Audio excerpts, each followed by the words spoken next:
Hey everybody, how's it going? Thanks for joining me this afternoon. I've got a great stream with some great guests that I think you're really going to enjoy. I've had the pleasure of interviewing both of these men previously, Alexander Dugin and Nick Land. I think both are critical thinkers in our world today, some of the few people doing very interesting philosophy, and I'm excited to have both of them on for the discussion. So, Nick and Professor Dugin, thank you so much for coming on.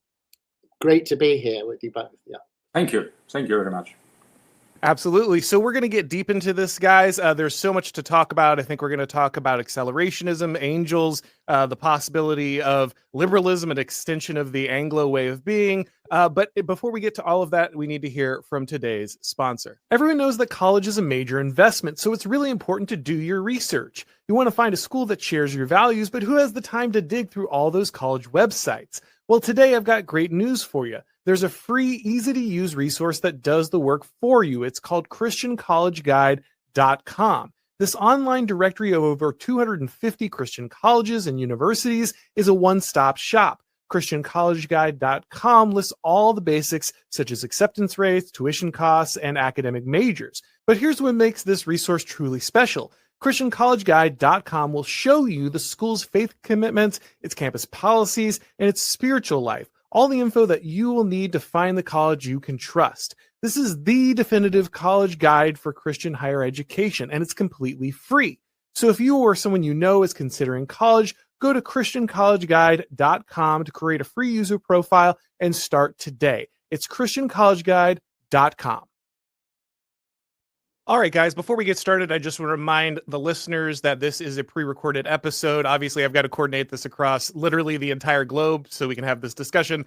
So we had to do it at a weird time. So unfortunately, we will not be able to take any questions at the end.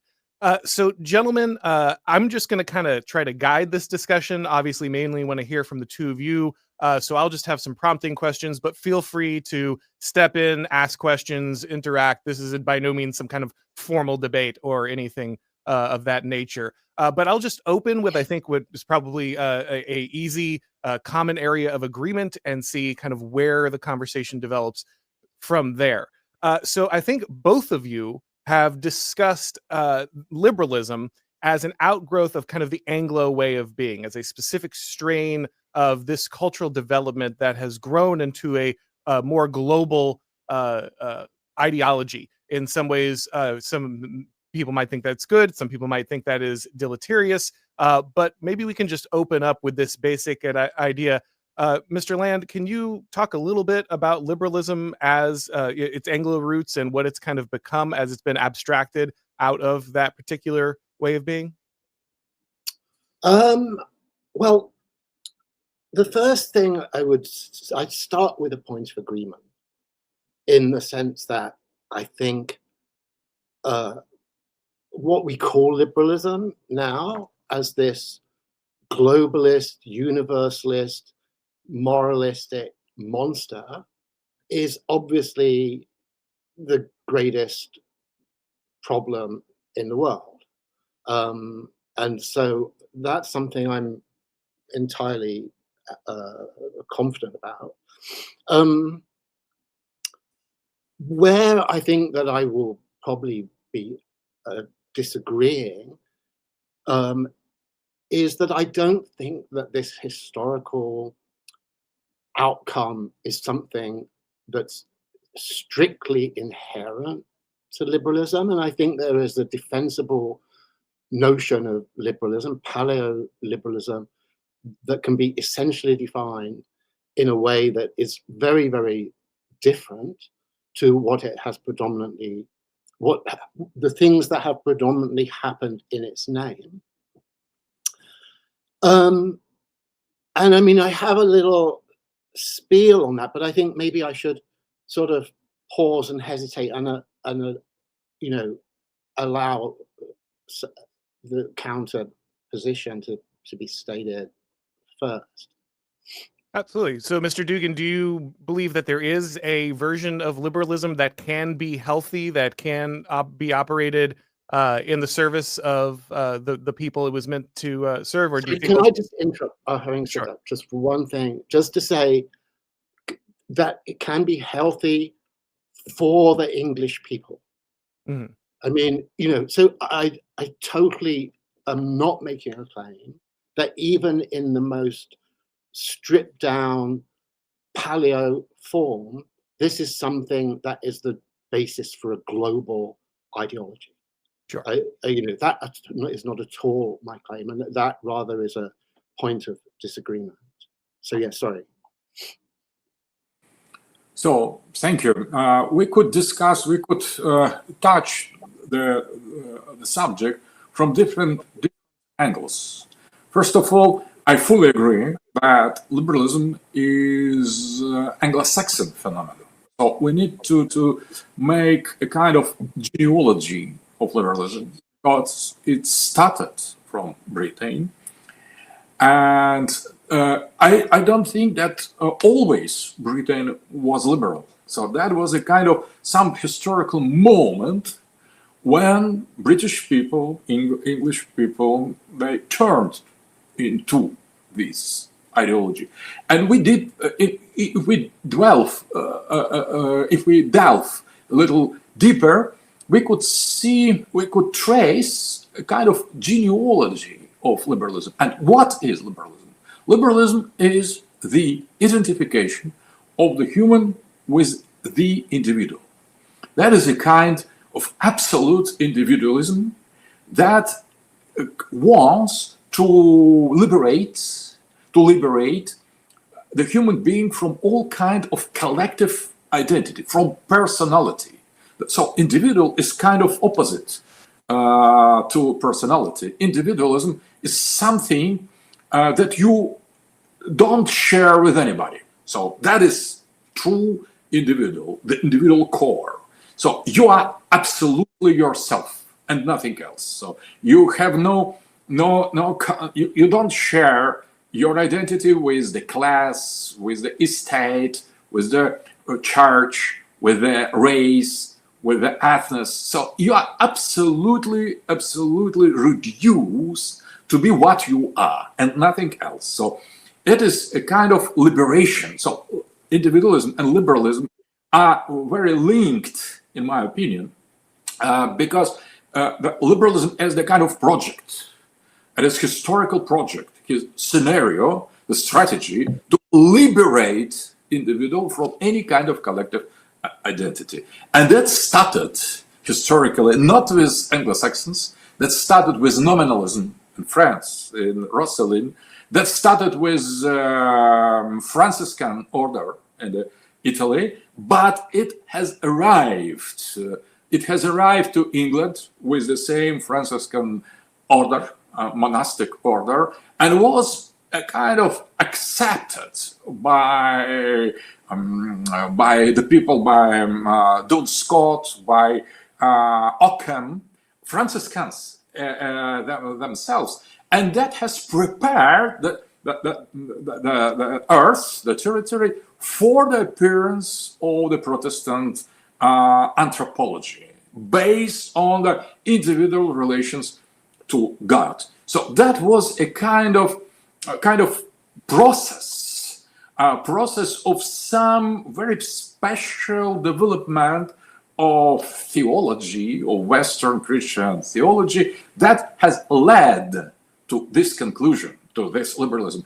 And the matrix of most active development of that was Reformation, the Great Britain during Reformation. And after that, that was, as Mr. Land has described very correctly in his blog, that was a secularization of Protestant.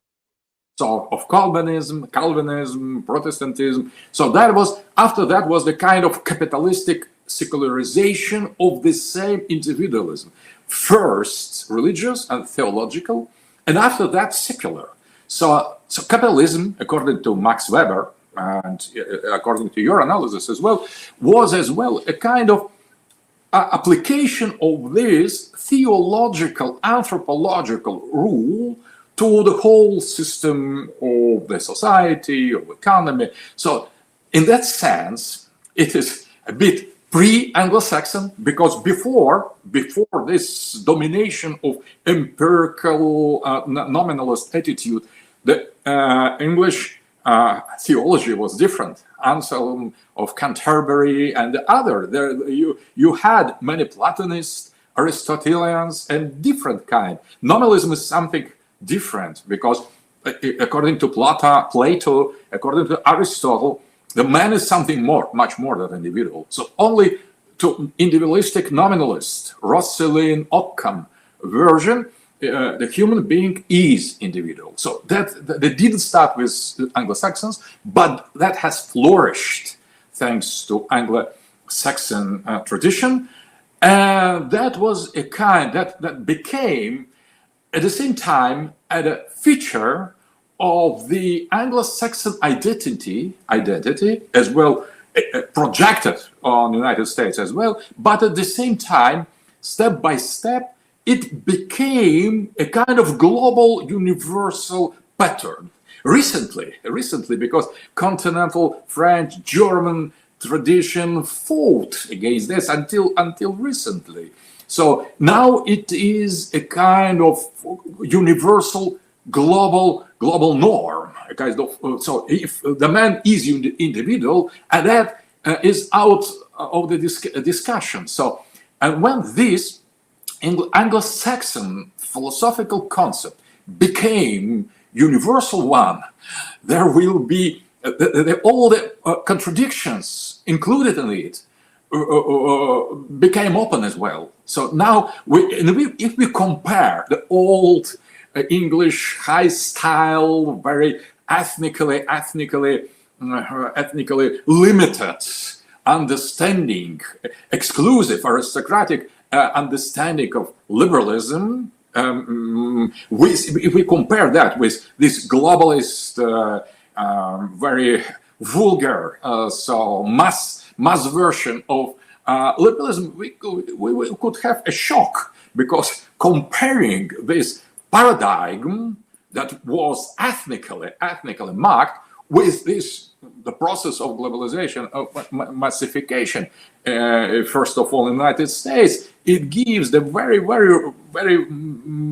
special image of all that. So that is the kind of terminal station. So you started with something more or less noble, more or less interesting, stylish, I would say, and you have arrived to some parody, to something that is totally abhorrent. So in that sense, I could agree with Mr. Land's concept that there is different phases. If we compare them, so we see the huge difference, the abyss between them, because British gentleman being proposing himself as individual and something totally independent is one thing.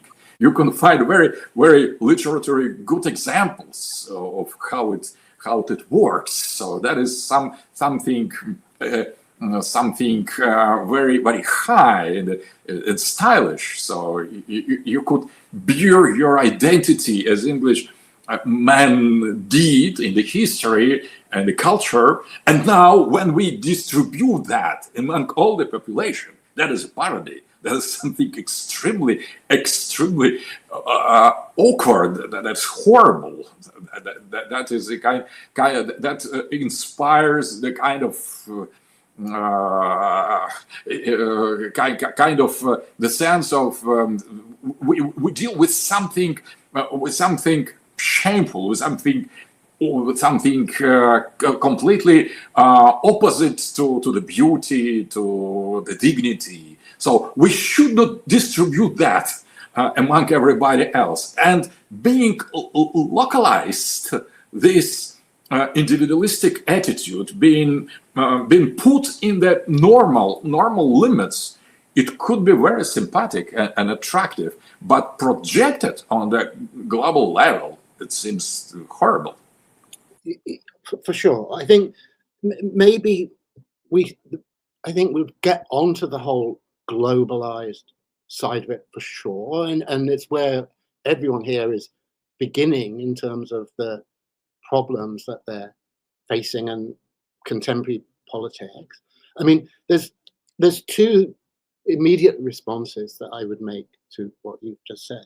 One very quick, which is just to say, at the anthropological level, I think one of the most fascinating and persuasive bases for this I've ever seen is the work of Emmanuel Todd on family structure, where he has different family categories and says that the basic ideological tendencies of different people are very explicable on the basis of their kind of normal family type.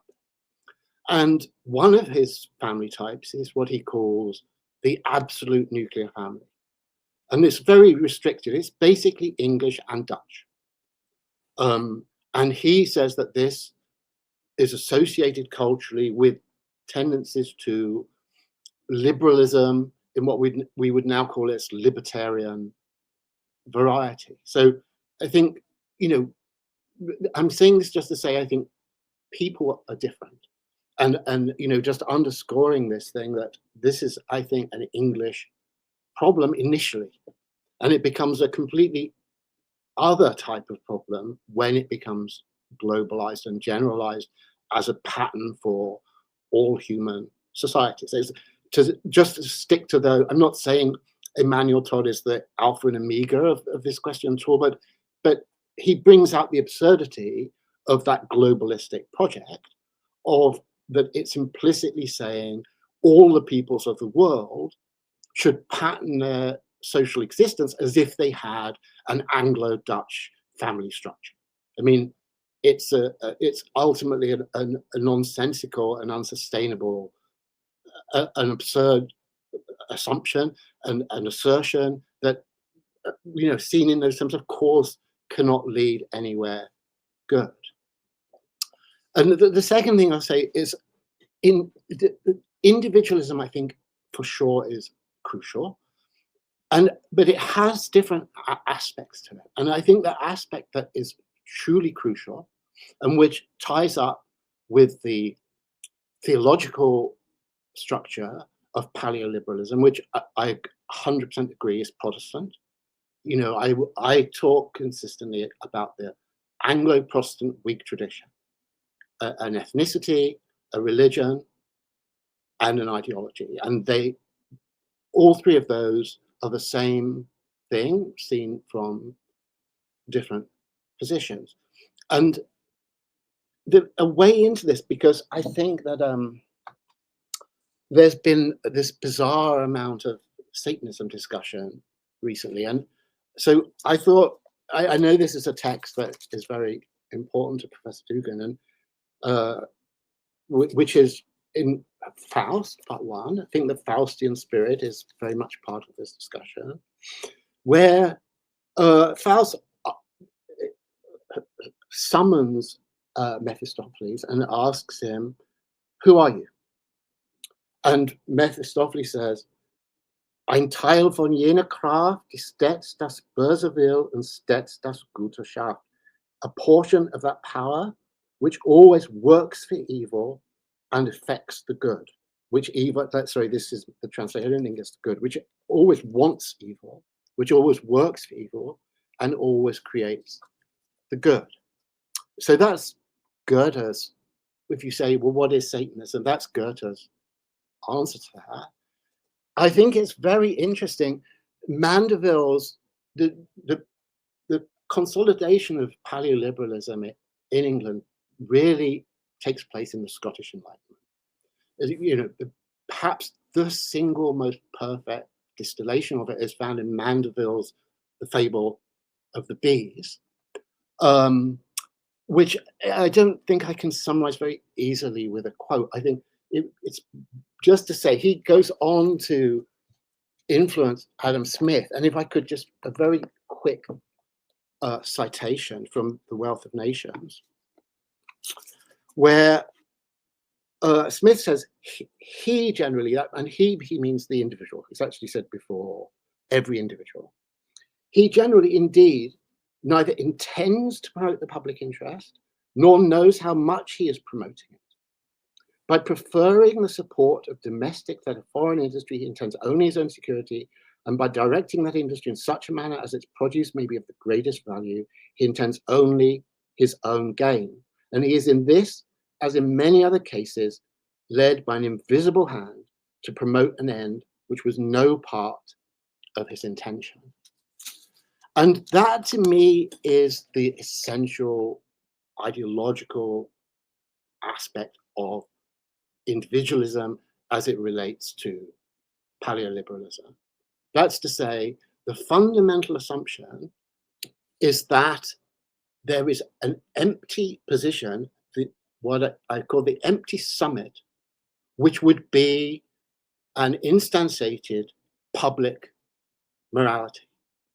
And instead, that function is delegated to the invisible hands. I will insist on pluralizing it. The invisible hands are the key theological and economic, and maybe in a sense even ethnic axis on which paleoliberalism determines itself. And there are huge consequences for that. It is, I'm maybe you should just at this point just stop there to say, the Mephistopheles' speech and Adam Smith's statement on the invisible hand are almost identical. They're both saying that the common good is not a deliberate intention at the level of the individual, and it creates the good because of a higher power, because of the fact that it's guided by this religious axis, the empty summit, the fact that there is, to some degree at least, massive constriction and delimitation of what would be an authoritative public moral authority. So that, to me, that's what paleoliberalism is. That is not at all what I think we're seeing now among people who call themselves liberals. Yeah, okay, I should pause at that moment. Right. Very interesting. Very pertinent point. So if we prolong a bit this comparison between Faust and Mephistopheles and Adam Smith, we see a kind of ophitic understanding or Gnostic ophites who have realized the role of the evil in the history. So the history, the role of the history in the evil was misinterpreted according to Gnostics. So it was always wanted. It has always wanted to make evil or indifference toward the good, and at the same time, that was the kind of introduction of secret way to the good. So in that sense, I totally agree with that. So this comparison is absolutely genius, I think, because the capitalism in that Scotland, low church, Calvinist part of Protestantism was something like evil regarding the common good of community. So that was a kind of nihilistic attitude, individualistic attitude, that finally, when it was a kind of enlarged and projected on the global level, that has prepared the way to something, the kind of alternative result. So the expansion of the evil of individualism, egoism, narcissism, nihilism has led to some contrary conclusion. So that is very interesting. So that partly was the thought of Karl Marx, that more capitalism will prevail, the more conditions for revolution, proletarian revolution, socialism will be prepared, and the Marxists, Trotskyists, above all, they criticized the kind of Soviet or Chinese will to stop this, to say we have enough of the evil. Now we are going to establish some common good with this prepared terrain of the capitalist Mephistophelian demonic expansion. So let's stop here, and now we are coming to create something really, really good. And that failed in the case of the Soviet Union because we tried to say enough with capitalism, but we had not enough of capitalism. So we were much more traditional society. So that was the maybe the reason why we have failed with the socialist experience. But what is interesting, so in China's case, capitalism it considered to be evil that could be turned into the good, and because of cultural, I think, identity. So Chinese society has succeeded in that. So using Mephistopheles as the kind of horse to bring to the goodness, so and the prosperity. So I think that, but nevertheless, the main idea that capitalism is evil and that could bring the good is very, very important, I think. So we could interpret that with the Marxists or outside of Marxists. We are not obliged to follow them. We could just point out that there is the logic very, very close, I think, near to that. And but idea to reduce the liberalism to paleoliberalism and to unite it with ethnical Anglo-Saxon ambience, I think that will inscribe very well in a multipolar process. If English people, Englishmen prefer to be such, it is your decision, it is your destiny, it is your free will to build your society on the principles you share. So that is absolutely legitimate case, I think. The other thing, if you oblige the other to follow the same example against will, that is something completely different, I think.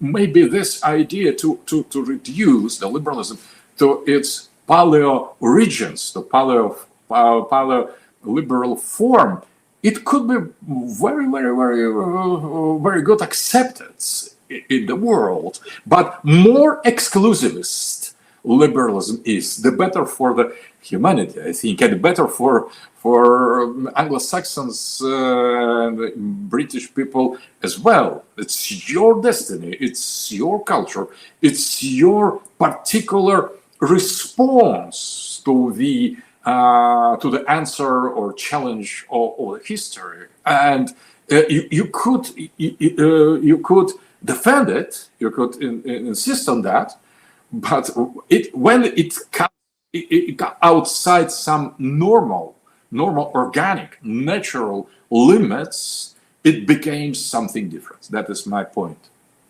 Sure. I mean, as a side note on this, I think the Chinese case is very interesting because they also have an indigenous cultural matrix that is very comparable. You know, the empty summit in Chinese culture is nothing like as clearly, vividly asserted as it is among Anglo-Saxons, but the Tao legalist tradition has a very strong vein of this. You know, that the best emperor is invisible to society. Is a very strong notion, and the Cantonese and the coastal sort of mercantile populations very much have this notion: the mountains are high and the emperor is far away. I mean, it's this notion that you have a sort of nominal deference to central authority on a massive scale, but it's precisely its virtue is found in its, at the limit, invisibility, in its recession from the realm of actual micro social interaction. And I think that that's why the Anglos and the Chinese have actually practically always got on with each other very well on this level. I mean, they've probably both misunderstood each other, and in terms of thinking that they were actually sharing the same cultural matrix. That's not at all something I'm suggesting, but it has enough analogies that it's allowed very productive commercial interaction across history, and certainly compared to others where obviously the transportation of Anglo-style individualist capitalism has just met vastly more friction and resistance, understandably, from cultures where it is entirely an alien imposition. I totally agree with your analysis about Chinese culture. And what you have said about the empty summit, it's a very important concept.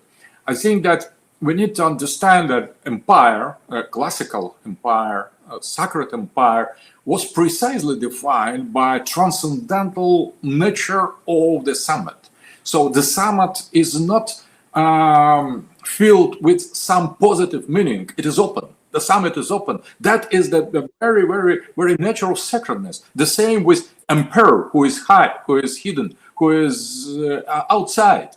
So the same for the classical, traditional, philosophical empire. Empire is ruled by empty space, empty summit.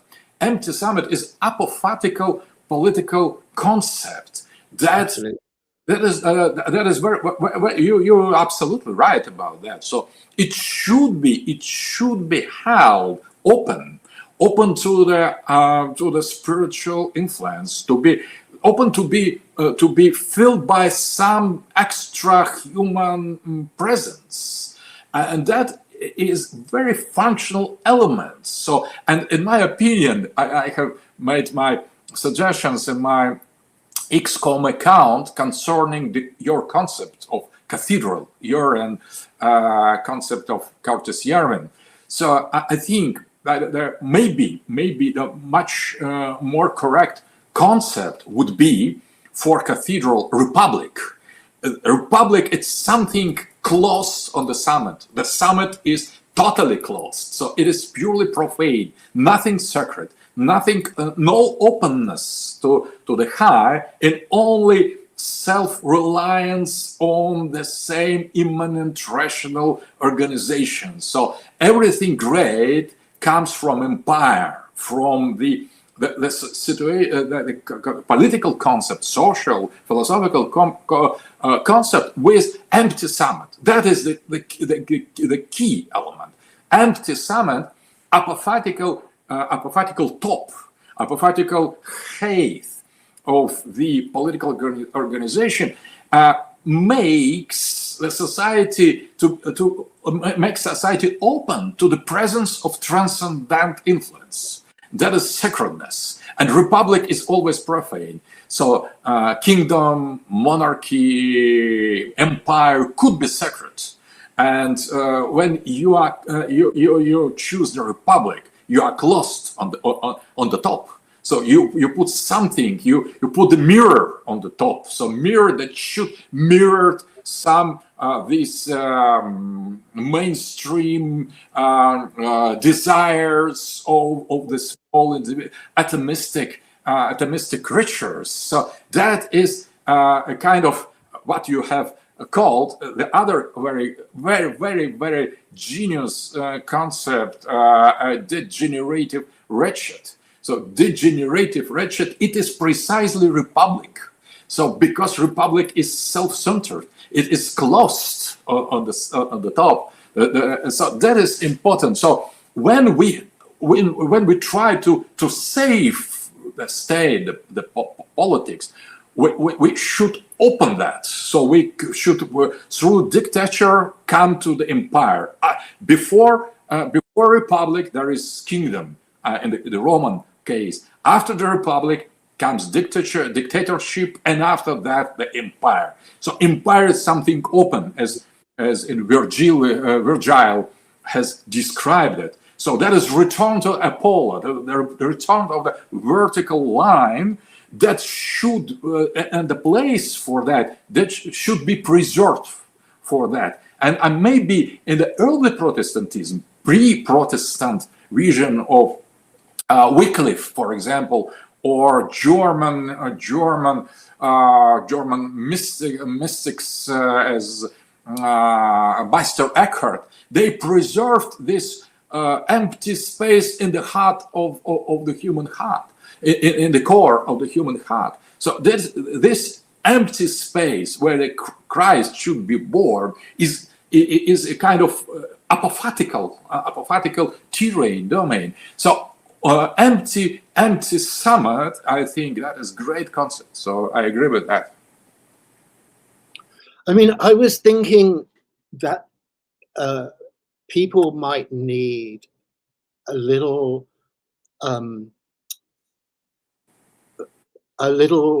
framing in terms of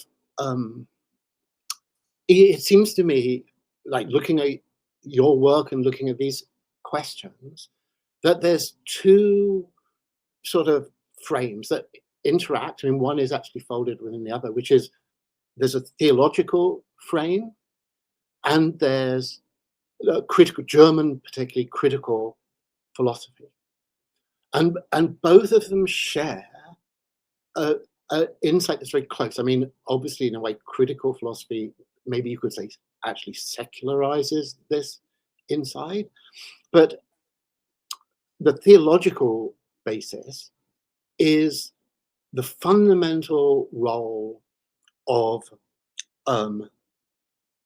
the attack on idolatry as being the fundamental gesture of the religious tradition. That's to say that an idol is in the place of the divine, and the role of the religious process is to strip away those idols. And you get it obviously right to I mean, Nietzsche's Twilight of the Idols, you know, he's still within that tradition, and that becomes the critical tradition, where in Kant's version, which leads on the main line to Heidegger, who of course is a crucial figure to you, but in Kant's initial formulation, it's the confusion of an object for the conditions of objectivity. So transcendental philosophy is trying to recover the conditions of possibility for objectivity from idols of objectivity that have been put in their place. And I think that you can see that the problems with that and its opportunities are also at work in the liberal tradition. I mean, probably at work everywhere. And holding open empty summits, to formulate it in that way, is a very similar gesture. It's to take away the idol that is occupying that position that should be the open, transcendental, sacred position that is actually the common religious direction of society.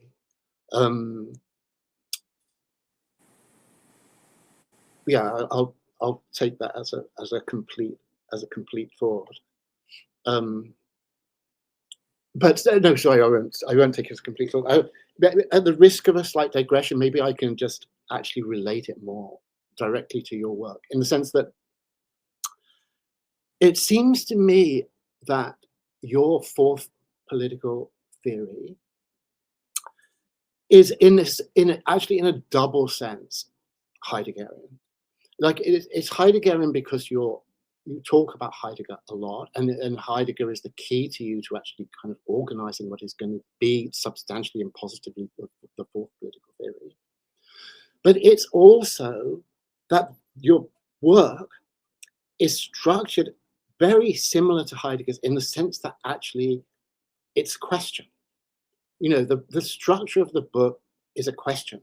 And the substantive work that Heidegger's doing in terms of eliminating metaphysical ontologies, idols of being, and in terms that are most interesting to you, idols of the human,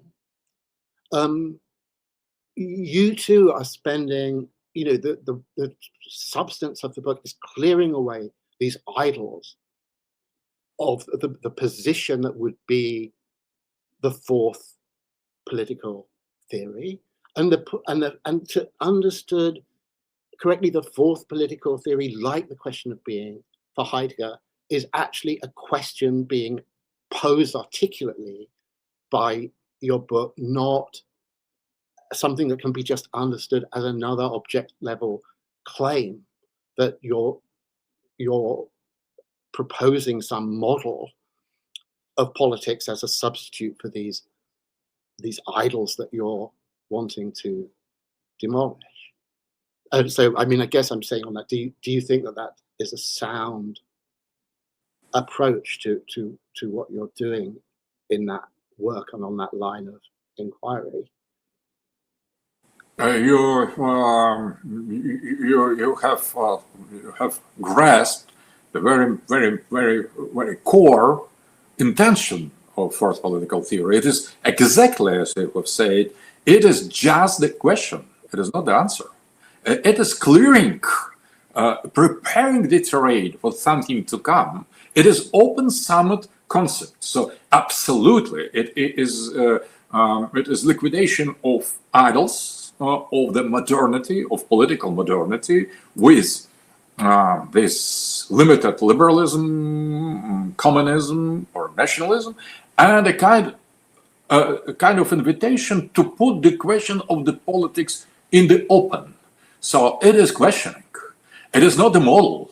So when, for example, I have spoken with my friend, a very interesting philosopher and thinker, Alain de Benoit, in Moscow 20 years ago, maybe a little less, 20, something like that, we have spoken about what could replace the main figures of the classical political theories. Class in Marxism, individual in liberalism, and nation or race in the third political theory. They are, in our opinion, idols. So they are just something that is accepted uncritically. That is a closed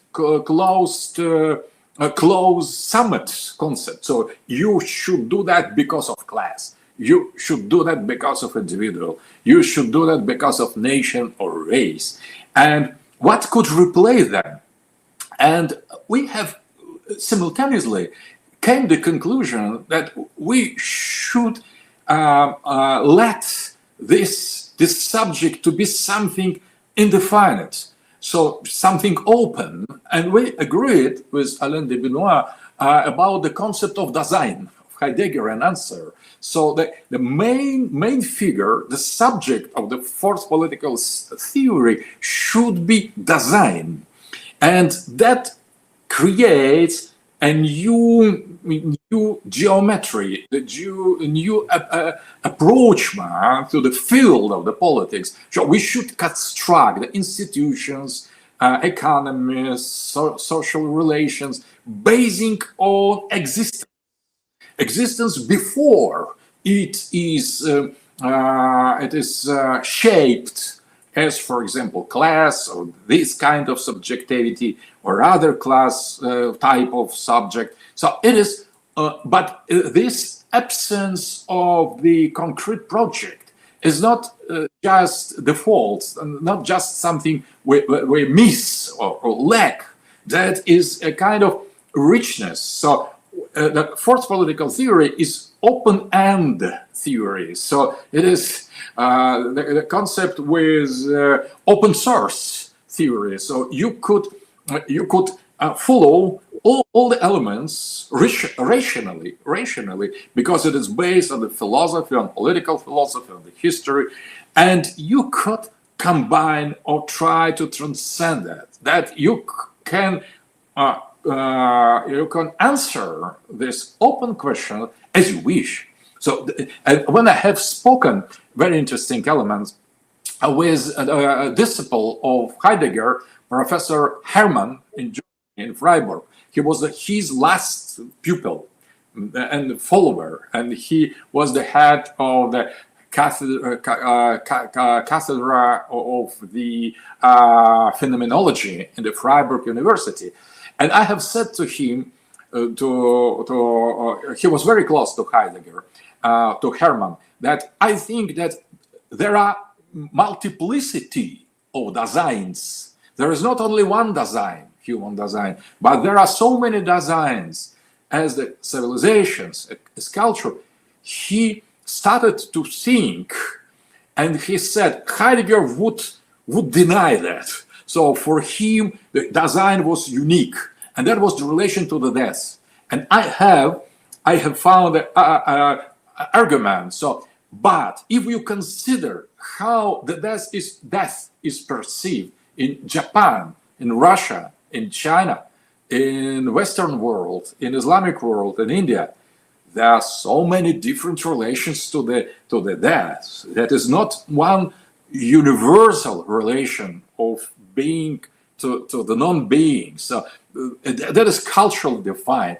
And he would say you should discuss that with Heidegger, but it is impossible. So multiplicity of designs. That is the principle that we should not have only one fourth political theory, but so many fourth political theories as we have civilization. So I think that is, this plurality is embedded in the concept, and open source. That doesn't mean that I, as Russian, I know what should be placed on the empty summit. No, but our understanding of absence of something on this empty summit is as well Russian. So we have our intuitions, our suggestions, our approximation of something that should be put there, and you could have totally different answer, different to that. So that is very, very important to accept in fourth political theory, the plurality of the civilizational answers, not to impose a new idol. Fourth political theory has no name because we try to avoid to create new idol instead of capitalism, socialism, or nationalism. So we try to enlarge the field of freedom, I would say. I'm wondering whether Oren's got some questions. Or Yeah. Let me jump in here and just lower everything by a standard deviation. So both of you gentlemen have, I think, said in your own way that there is a version of liberalism that could be bound and to its particular ethnos and be operate in this liberalism and could ultimately be fruitful. I wonder, however, if that is entirely true, because we've talked about the difference between kind of the modern globalist ideological project as opposed to perhaps a classical empire. Rome was brought up several times. And in one sense, yes, of course, Rome was a classical empire in that it could not go in and completely change the way of life and ideology and religion of every one of its peoples, and therefore had to allow them to operate in their own way. But I wonder if that was more of a choice of ability rather than one of ideology. Famously they said, Rome created a desert and called it peace. So it's not as if the Romans were not familiar with the idea of imposing their will, their overcode upon any given peoples. And so the question, I think, ultimately is, was liberalism simply the ideology that was around when scale met this ability to impose itself globally? Is it the fact that Anglo-liberalism simply was the most successful ideology at the time in which the ability to scale and force a way of life onto the globe happened to be available? Is it a technological was it just the ideology that was driving the car when the technology to do this arrived? Or is there something very inherent to liberalism where it must become it must become the idol at the top of the summit? It has no choice. But if it's going to expand, if it's going to go through its way of life, must it assume that particular role, or is it just a happy accident of the technology catching up with the state of empires at that time?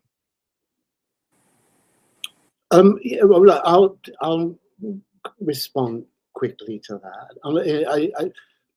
Two sort of germs of what could be sort of threads to follow. I mean, the first and most basic one is to say that modernity, and by that I mean, I don't mean what we've got now. I mean, again, paleo-modernity.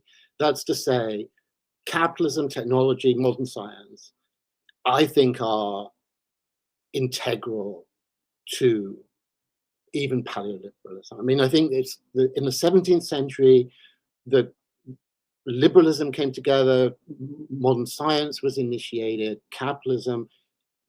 I mean, I get you can trace capitalism back to Venice, but industrial capitalism, I think, is English and belongs to the same thing. The motto of the Royal Society, nullius in verba, I think is again the empty summit. I think it's like basically a liberal social technology that initiated modern science. So in that sense, I don't think there's a coincidence about it. I think there's a tragic necessity that this liberal formation unleashed enormous power, technical, military, industrial power, and that fueled its globalization, and its globalization, as I think we're all agreed, led to its catastrophic demise. So, you know, I think that there's these deep forces of necessity. And the only other thing very quickly I'd say is I think that there are strands where it persists, and where you should look for it is again in social technologies. I think, you know, what is the paleoliberalism that persists in the modern world? I think it's the internet. I think it's cryptocurrencies. I think it's AI on the machine learning model to do with distributed neural nets, the model for AI that's again been explosively successful. I think that those are liberal technologies. They require a liberal mindset to do with decentralization, the empty summit. Without those things, you know, sort of notoriously the internet began because they said, look, in a nuclear exchange, any central command node would be exterminated. So we have to build a system out of military necessity that is intrinsically decentralized enough to survive a nuclear attack. So, you know, it's exactly programmatically a liberal social and technological project. So maybe I'm drifting a little bit off your question with that second part. The first part, I would say, yes, there's deep necessity about the way this has all played out. Yeah. So I have some remarks, but if we consider how great the technological achievements were in the alternative ideological tendencies. So, for example, some technological breakdown of of Soviet society based on totally different ideological premises. So that was totalitarian state obliging the traditional Russian people that didn't want to get into this technological trend that was very balanced society without this special will to dominate, to develop, to discover something new. But that was obliged by the totalitarian system, and that has given huge results. For example, the rockets, the space technology that we use now.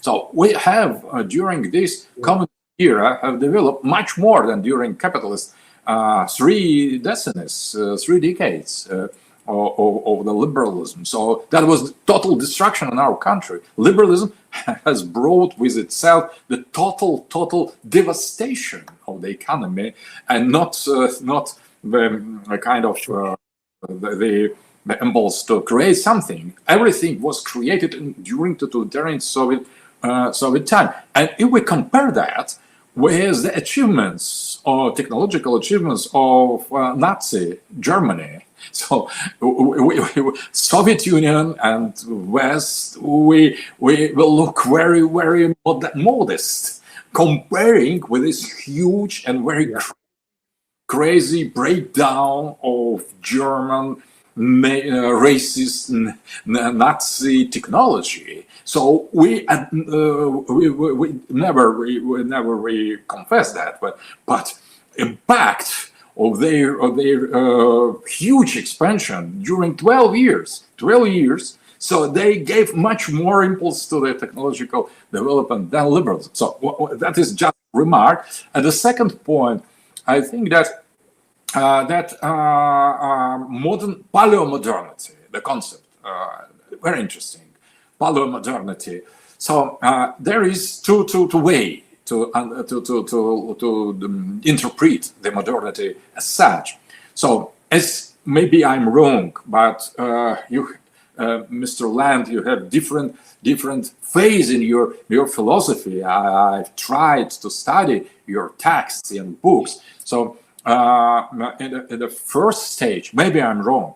So you was a kind of advocate of this new modernity and acceleration of modernity, paleo new modernity, until the last results of the passage from the humanity to this hyper technological order, and that was a kind of concentration of the same impulse, but led or brought to the logical consequence. That was very consequent and very complete and metaphysically beautiful, I would say, very nice vision.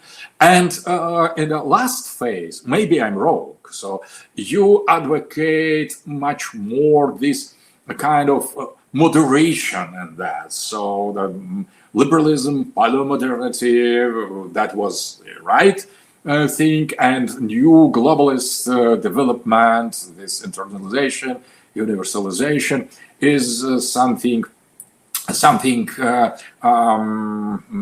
exaggerated, or some outside kind of hubris in Greek. Hubris. So when you come out of the limits, of natural limits. So, but there are, in your personal case, we have two forms of the interpretation of the modernity, and I am rather, I agree rather with your first phase when there was a kind of description of the modernity as the project of the complete dehumanization of humanity and a way to come to some outside of the earth, of the humanity, of the history, to some very ominous, a bit frightening perspective. of the future, with the total replacement by the humanity and by life on the earth by something completely different. And that was very beautiful explained, I think. So there, in your early version of your philosophy, there was the kind of line of modernity pointing to total self-destruction and self overcoming of the life, of the history, of the time. And that, in that sense, the paleomodernity served just as the first stage of the same project. And that, as traditionalists, I agree. So it seems that you were completely right. But there is the other version. And that, I think, is very close to MAGA. So Make America Great Again movement tries to separate paleoliberalism, paleomodernity, paleocapitalism from the neo-capitalism, neo-modernity, neo-progressive. So both positions of yours are very pertinent, I would say. Oh, sorry. Oh, yeah, sorry. I'm just going to say that insofar as there is that separation, it's because, there's an interference pattern because of the fact that modernity is meaning for us simultaneously these very different things. And by paleo-modernity, I'm trying to hold in using exactly the same thing, paleoliberalism, in the sense it's the empty summit, it's decentralized systems, it's decentralized social technology, and from that acceleration. And in that sense, I think all the things that now are objects of enthusiasm for accelerationists, techno-accelerationists, are the same. I mean, AI is accelerating, blockchain technology accelerating. The internet, I guess, is accelerating only in the sense that it's passing over into those things.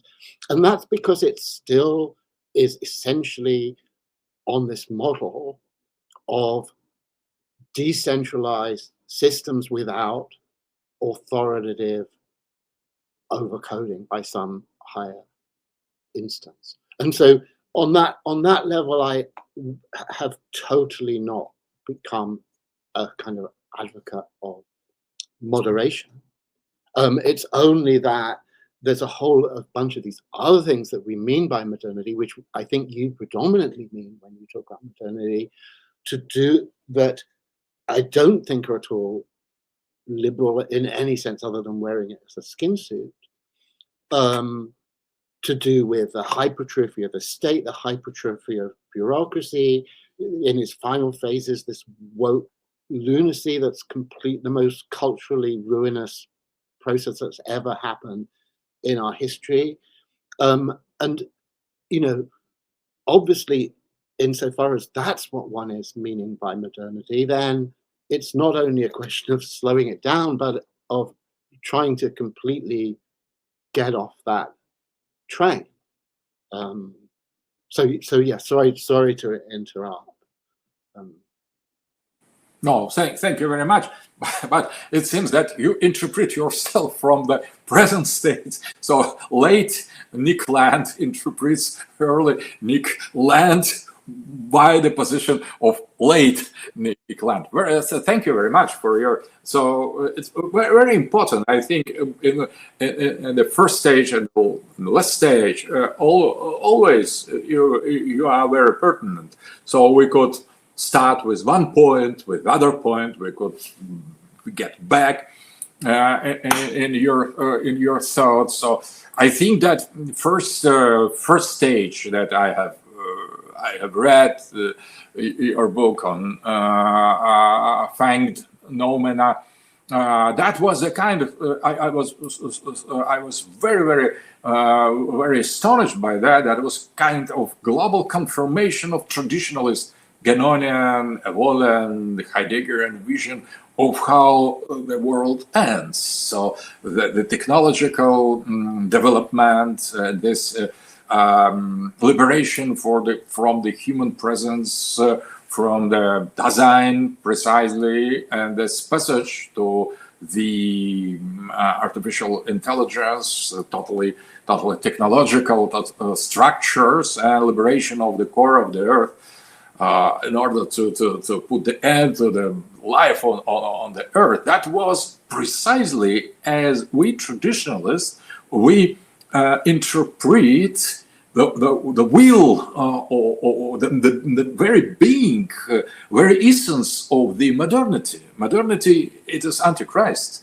in our eyes, traditionally. So, and before you was a kind of some very brave. You were considered by us, not you were. So sorry. So you were considered by us as the most brave, most brilliant, most consequent philosopher, the thinker, who was not hesitating to give the whole picture of what is going on. So the modernity was a kind of interpreted as the kind of the will of the God's idols of Lovecraft, old ones, a kind of point of special attractor, the strange attractor that is outside. So outside of the conceptual being of humanistic culture, and this attraction, it is attracting precisely the humanity to this post-human, post-historical pole. And that description was fantastic, developed by Rezane Gerestani, and we could read something very similar in Meyasu, in Harman. So that was confirmation of the most radical presumptions or the intuitions of the radical traditionalists. But now you rather share some moderate, conservative, multipolar attitude to what is going on. So that as well that demands the big respect. So no problem. That is much closer to our own position. But I could not get out of the difference. So Right. there is early Wittgenstein and late Wittgenstein, totally opposite. There is Latramon of the Chant de Maldoror, the other late Maldoror of the Poésie. So we are knowing global philosophy and culture. We should be be accustomed. So it is not something new, but there is very important and very interesting change in your opinion that I, with great pleasure and interest, I'm discovering just now in the online conversation. All right, gentlemen. Well, there's a couple other topics that I think Nick had laid out there. We've already covered liberalism, ethnic and social differences, I think universal humanism. You also discussed the possibility of wanting to get into the nature of time or angels. So both are going to be pretty out there. So I guess I'll just kind of let you tee up what aspect of either of those would you like to explore, Mr. Land? Actually, if I could interject one other sure. topic that I think is kind of maybe a transitional one, which maybe because we've actually not been very at each other's throats, actually, I've noticed in this thing. So maybe there's something that would be more contentious, which is to say that one of the things I have most problems with of your analysis of modernity and where we are and liberalism is your identification of what you identify as the Cartesian subject. Because I think that this, again, the paleoliberal, the Anglo subject is almost the opposite of the Cartesian subject. I mean, it's like, if I just take the example of AI, the top-down model of artificial intelligence, Marvin Minsky, all these guys, that was in control, that was Cartesian. And the machine learning model is, I mean, I would almost say, is liberal, is decentralized. You know, it's like the Cartesian model is French. Cartesian social engineering is again top down. It's completely not the empty summit. It's, you know, so I think I'm very reluctant to accept that description as being a very accurate pinpointing of the problem with the subject that you have. It seems to me, I mean, maybe the dominant subject of global liberal hegemony has become more Cartesian. I think that's extremely possible.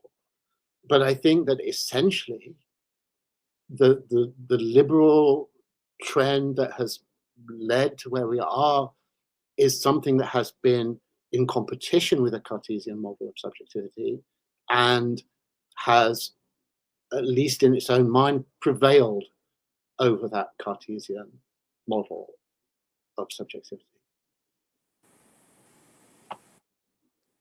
So, but if we consider Scotland's tradition of Reid, of Ferguson, or Hume, for example, that was a kind of rationality, individualistic rationality, but that was the kind of sound reason.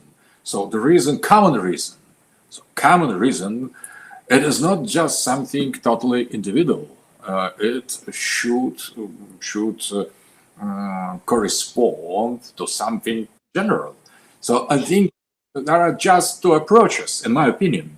So there is the universalistic approach of French continental rationalism, and that is much more individualistic approach of Scottish and British individualism, but they come more or less, in my opinion, to the same, because there should be something common, or you could induce it from starting from your own individual position, as in the concept of common sense of Reid and Ferguson and founding fathers of the United States. That is pluralistic understanding of the something common, something general. So you construct it, something general starting from the different divergent sometimes points, or you impose that as an Cartesian subject, strictly speaking, in the narrow sense, from the top down, as in the French tradition. I agree. So, but in my opinion, the problem is in Cartesian subject that is closed, as well. It is closed on the top, and when you try to ameliorate the situation, to save the situation, proposing to the multiplicity, to the plurality of the subjects, to make their claim on the something common, I think that you could not avoid the same Republican logic. So, in order to solve the problem of the openness, I think we should start from understanding of the human, and we need to open the rationality to something other than rationality, not by this deduction or induction. So in both cases, I think, in Cartesian, in stricto sensu, Cartesian subject, or this common sense approach, we are still doomed to some closed territory. So we need to open the human. We need to find a way how to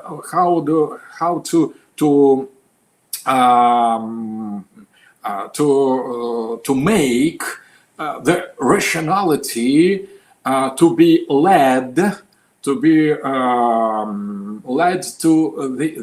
the pre-rational rational element that was called by phenomenologists, by Brentano, active intelligence and active intellect.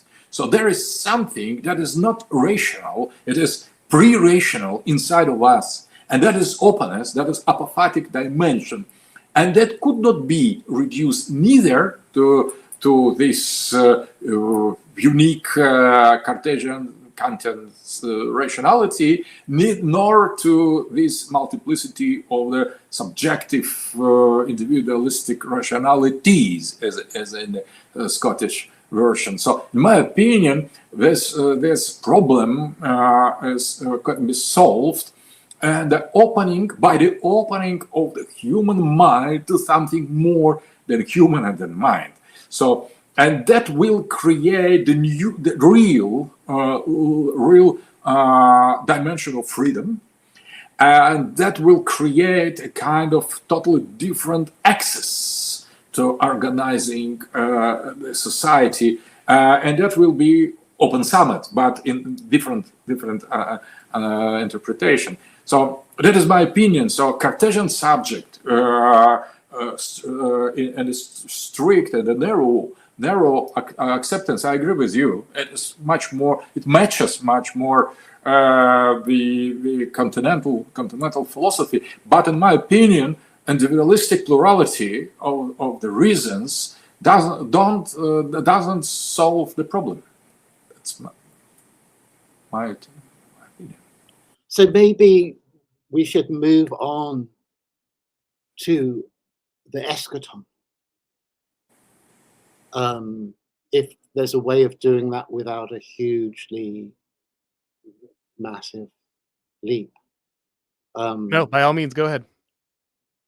I mean, I always find myself in these situations wanting to get involved in extremely sort of elaborate discussion about time. And I don't know what we're like in terms of time. I mean, but I think a lot of things open up. I mean, if to start in the critical mode, which I think I can probably get sort of consensus on quite quickly, it's that whether we're looking at the biblical frame or we're looking at the critical philosophy frame, we're led in both cases to a critique of the standard commonsensical model of progressive temporality and everything that follows from that in terms of our notions of agency, our notions of historical process, our notions of the outside, and whether the actual deep influences on historical process. So, whether it's Kant saying time is a condition of possibility for objectivity, the most interesting one and complicated one by far, and therefore, if you're thinking of it as an object, that is a pre-critical metaphysical error. This is obviously something, again, that's taken through to Heidegger. Obviously, being in time is called being in time because that's stripping down the problem of transcendental philosophy to its basic elements. Or whether in the biblical context, we're talking about what is summarized as providential history of what is memed as trust the plan, on what is a time organized by the eschaton, so that the notion of common, ordinary human agency as something that is basically affecting a causal process from the present on the future, and therefore will bring about whatever future is volitional for those subjects, that they're in a position where basically how the future turns out is being decided now by us.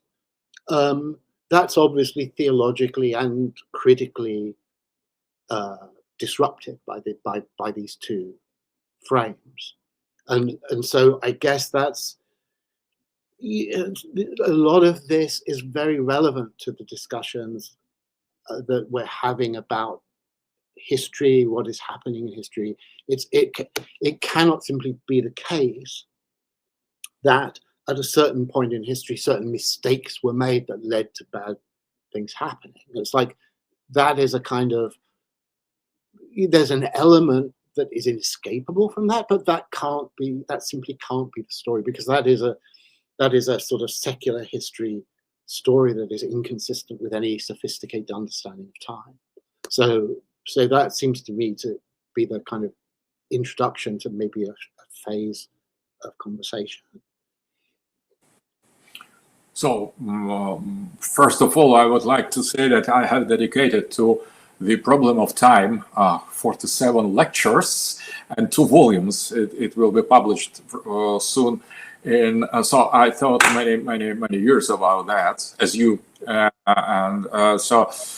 First of all, I think that according to my exploration of the metaphysics of time, I have come to the conclusion that there are many types of times. So there is not only one time. So we have Christian time, we have biblical time, we have Iranian time, modern time, historical time, Newtonian absolute time, that has nothing to do with the progress. So that is much more entropical. So in Newtonian physical time, it was united by evolutionary theory and Bergson's idea. They put them together. They have put them together. But originally, Newtonian time has nothing of kind of amelioration of the quality or conditions. So that is just continuation of the mechanical laws. So in modern science, in modern physics, in classical physics, there is one time, Newtonian time. On the social level, in the modernity, there is totally different time. In the history before them, in the Christian Middle Ages, that was different time. So we have the plurality of time, of times. And first of all, there is the time with the eternity. That's Plato's on Aristotle, as well Aristotelian. Time is the time that is moving around the eternity. There is the eternity center, and there is a kind of movement outside of it. So the rotation outside, and that is totally different time. That is just reflection of eternity. That has nothing special in it. There is no history. There is just repetition of the same as maybe as an Indian vision. So there are cultures, a civilization without time at all. So time is as well depends on the civilization. So what we are dealing with, it is a kind of Iranian time, Zoroastrian time, where there is the line, there is the process, and that is explained in the Zoroastrian tradition by the existence of the absolute evil and absolute good. And only existence of absolute evil makes the history something meaningful. So without that, that will be just the play. But if there are the real fight, so who will win, the god of evil or god of good? So that makes the history something really that does matter. And that was accepted by Christianity, maybe by after Babylonian, post-Babylonian Judaism as well, that as preparation for Christianity. So we have inherited, we Christians, we have inherited this Zoroastrian time, historical time, with open ends, and coming to from the top to the bottom. So that is declining time. So the time that is going from the paradise to the hell, And in that sense, I have recently discovered your concept, Mr. Land, about generative ratchets. So there is something in this linear time seen from Ahrimanic, from evil point of view, as some degenerative ratchet, something that you could not reverse. You could not return the tradition because you are obliged to get only one way down. So that is a kind of attraction of the pole of Antichrist in the history. But the end of this degenerative ratchet, as you have pointed out as well, could not be achieved coming back, because there is no way. This linear time is metaphysical time, is very important time. So, but we need to not to reverse this line, but we need to say no to this process, to this modernity, to this trajectory, to this orientation. We could say no, and we could make an effort to deny the logic of this unilateral orientation. That is spiritual eschatological revolution. And I think, speaking about Eschaton, we are approaching the point when the result of the negative elements of the history are assembled. So we are approaching the point of absolute night, the midnight. And Heidegger was very attentive to that. Once he said, we are already in the midnight. Oh no, not yet, not yet. There is the kind of some smallest element, some distance, smallest distance that separates us still. Not yet in the midnight.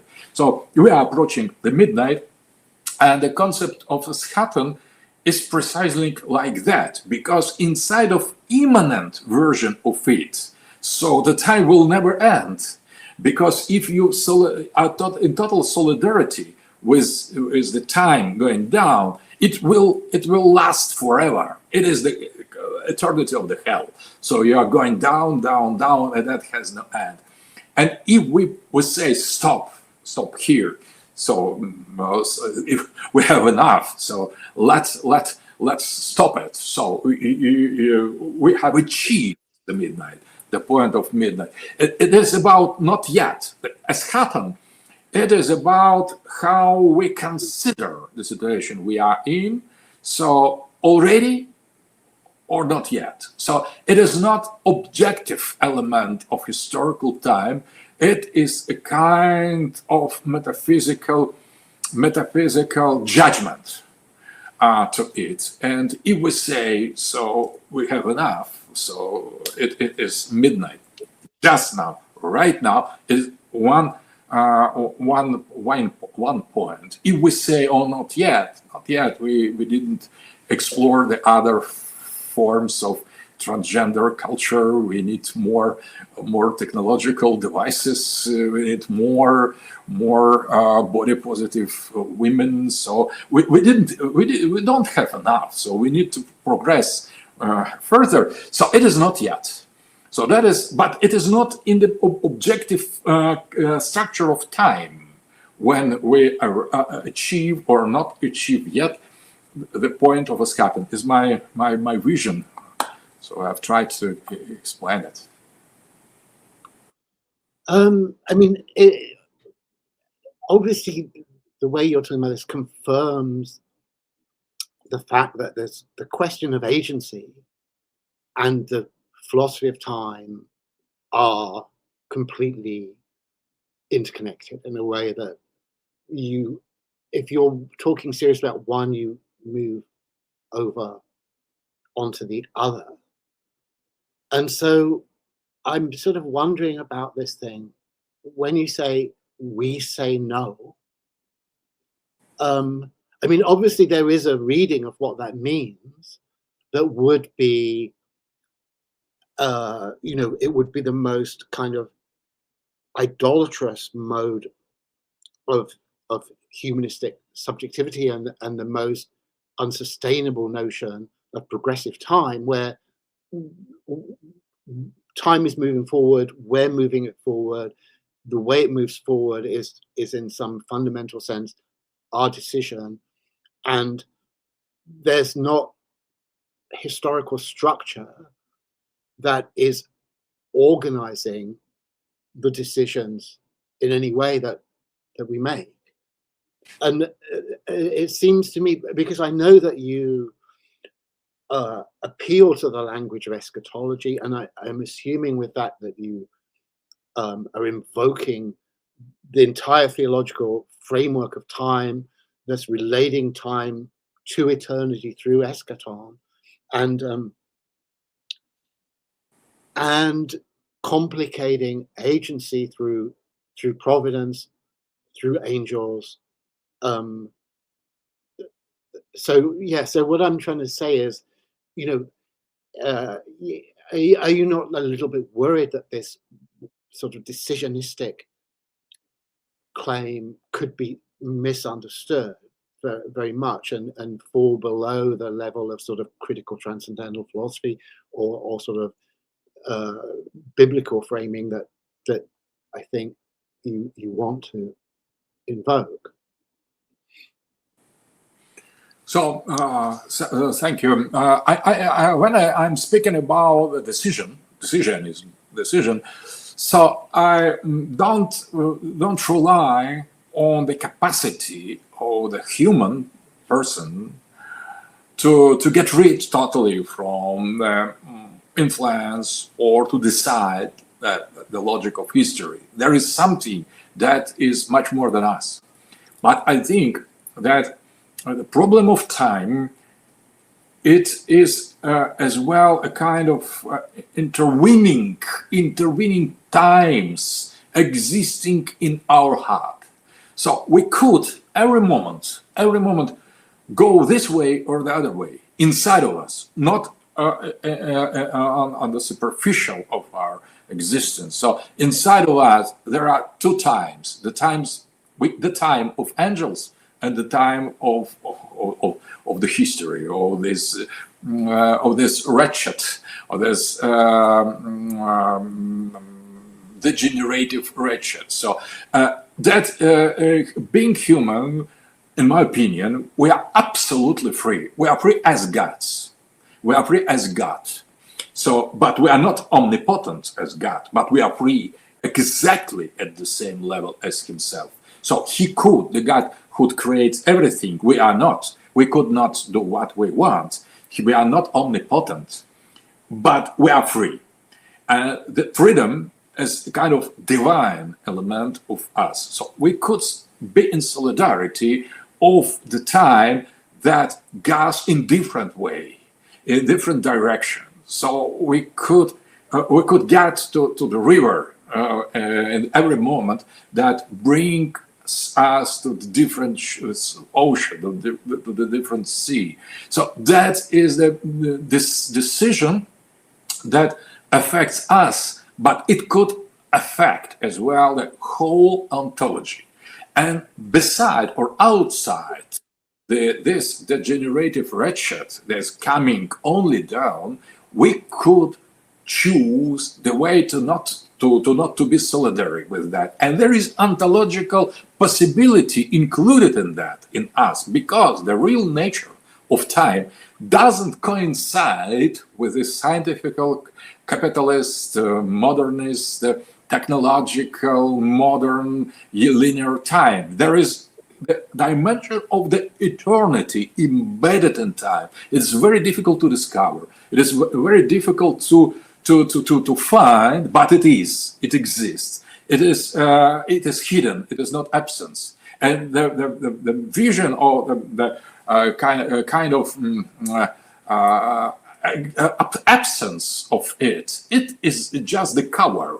So if we discover the entrance inside of us, of our heart, we could find the way and the access to the other time, the authentic time the time linked to the eternity, angelical time. And this time is in a radical contradiction with the time we're living in. So that is a kind of revolutionary time, a time of spiritual transfiguration. And that is not mystical. That is not about some individual or subjective experience. That is something critical. And I think when Heidegger spoke about the time as the future, because according to Heidegger, interesting, the time is going from the future to the past, not from the past to the future. He is dealing in Sein und Zeit and his time and being with totally different concept. The time coming from the future into the past, as well as Aristotle, the same, because entelechia, taking the telos, the goal inside, it is precisely that gives the totally different ontological dimension for the history of the being. So we are attracted by both poles, by the pole of this doom, of negative, demonic time. It is how I interpret your degenerative wretched, or the end of history of Genon, or kingdom of the quantity of Genonian. So that is a kind of pole of attraction, of subhuman, infracorporeal attraction. There is one side, and we are going precisely there. Welcome to hell. We are already there. So, and there is the kind of other fluid, other direction inside of time, and inside of the same time, the very same time, and we discover that we could grasp it in a moment. So there is totally different history. We are changing the direction of the history, not on the subjective way, but in a general, in an integral way. That is about what is a point of attraction to us in the future, and that is Heideggerian concept. So, Schatten, according to Heidegger, was Ereignis, the event.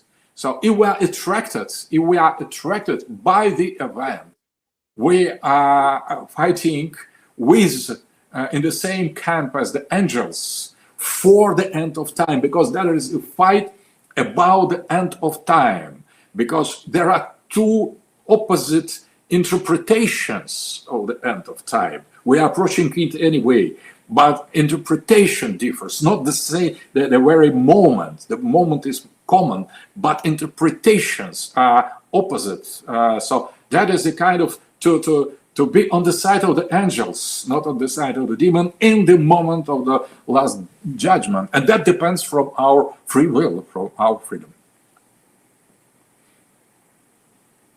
I mean, that's all very interesting. I'm not 100% sure I'm entirely grasping everything that you're saying. I mean, you definitely, there's lots of different elements to what you're saying that I think all maybe would be great to tease apart. I mean, at one level, there's the question of the multiplicity of times that I take is, in a way, a restatement, actually, of the multiplicity of Daseins. I mean, for Heidegger to be extremely crude about it, I mean, Dasein basically is time. And so if you're pluralizing Daseins, you are pluralizing temporalities, and you know, that's a very interesting and persuasive move. I don't thinking through exactly what the implications of that would be is complicated. And then there's the question, obviously, of which, when I was trying to work out notes for this whole discussion, it came up in a lot of different forms, which is that the basic, I think,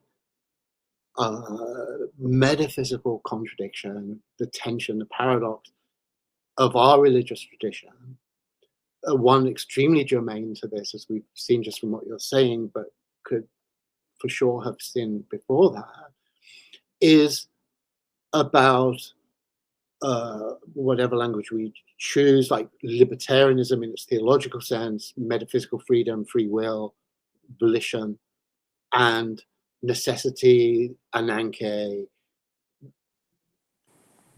destiny, fate. And it seems to me that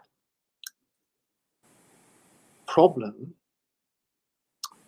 is, and it's hard to find exactly the right word, I think it's not even just a paradox, because it's not that one side necessity is right. It's not the other, that libertarianism is just right. It's not that it's simply a paradox either. It's a motor. I mean, I think the fact we have history, the fact we have the history of religion, but history in general, is because that thought, trying to understand the relationship between freedom and necessity, is something that is not resolvable now on either pole, and neither can it just be dismissed as something that is irresolvable in principle and has no dynamic force. It's in a way the driver of religious innovation and the movement of history. And the kind of very sad thing about secular modernity, I mean probably a lot, is the fact that it has so pitifully failed to maintain the tension of this. You know, it's basically, it has just resolved to have a complete system of necessitarianism and a complete system of metaphysical freedom, and treated as if there's no contradiction between them, no problem. So if you're talking about physics, you're a necessitarian. If you're talking about economics and incentives and all of that, you're a volitionalist, libertarian. And you have these two completely incompatible frames running simultaneously. And you think that somehow by doing that, by being in a state of constant extreme contradiction that is not even being explored, you have made some advance upon the Middle Ages. I mean, it's an extremely weird thing. And so, you know, when you invoke freedom, extreme freedom that is the freedom of God without the omnipotence of God, I see yourself relating to that problem. And, you know, I guess I would say, you know, I guess I'd say it's complicated because on the other hand,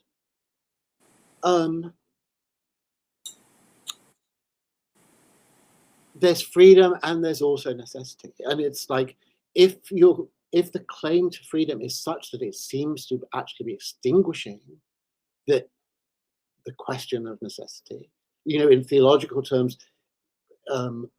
extinguishing providence, extinguishing the eschaton, extinguishing, depending how the argument is set up, the omniscience of God, then, you know, that's not going to be a sustainable. That's an over radicalized or over one-sided commitment that is going to require balancing within a dynamic paradox, within a mystery, the other side of the equation. So interesting. So the problem is, I think, that's where we have the point of freedom. So if there is, that is about where we situate the point of the freedom. So if we think it is in the normal subject, in the subject, human subject, there is no freedom at all, because it is totally controlled formatted as hard disk. It is just program.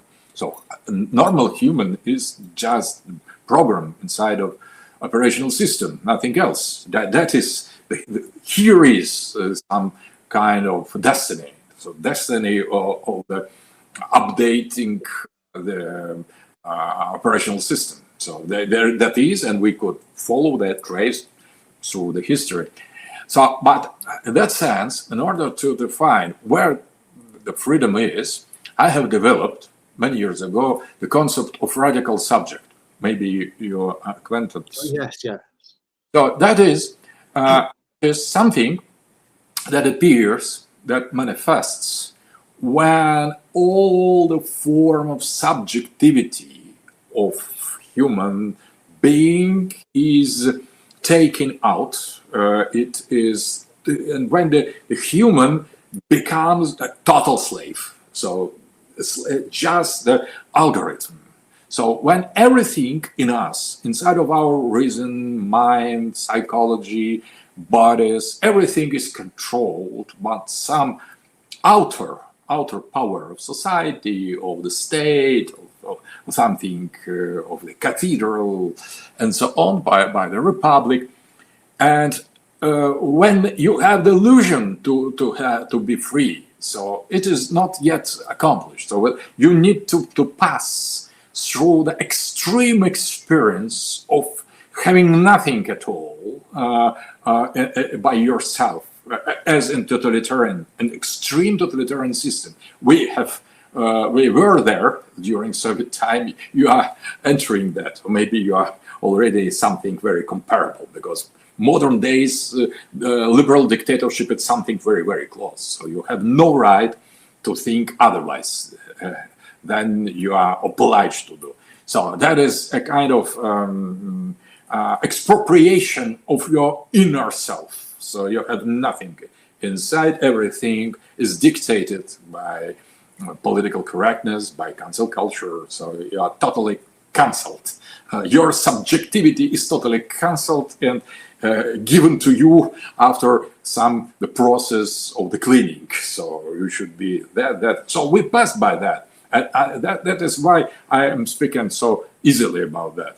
We passed by totalitarian experience, Soviet time, and now it is totalitarian experience of liberal time. So you are repeating the same experience. But what is important, when there is nothing, when there is nothing inside you, only totalitarian state, purging everything, cleansing everything inside.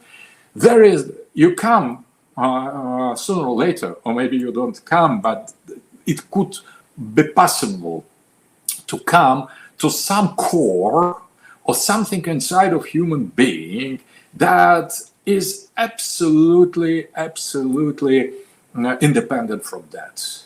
So that is maybe the inner self of Indian tradition. Maybe it is the Selbst of Heideggerian thought. Maybe it is the same as active intelligence and active intellect of Meister Eckhart, Dietrich von Freiberg. But that is something that is more inner, that inner side of you. So that is, the soul has the domains, the circles, and that is the inner circle of all the circles. So everything is expropriated from your soul. There is only the core. This core, it is the origin of the freedom, and that is apophatic center of the man. That's something this pre-rational.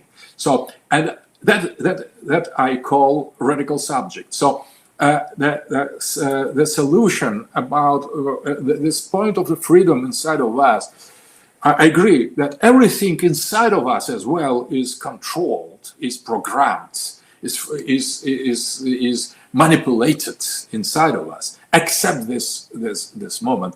And if we discover this element, we know the reason of real freedom. So it is not about the human, it is something much more radical than human, much more inner than human inside of us, not outside.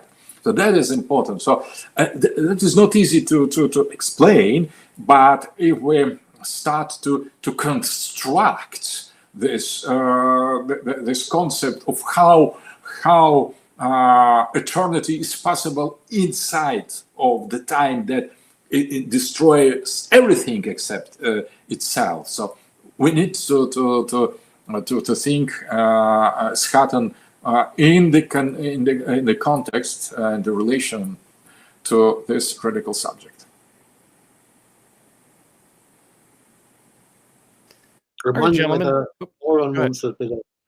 Well, yeah, we obviously can do this for a very long time. We didn't discuss duration of the discussion at the beginning. So if either of you needs to leave or time runs short, please just let me know.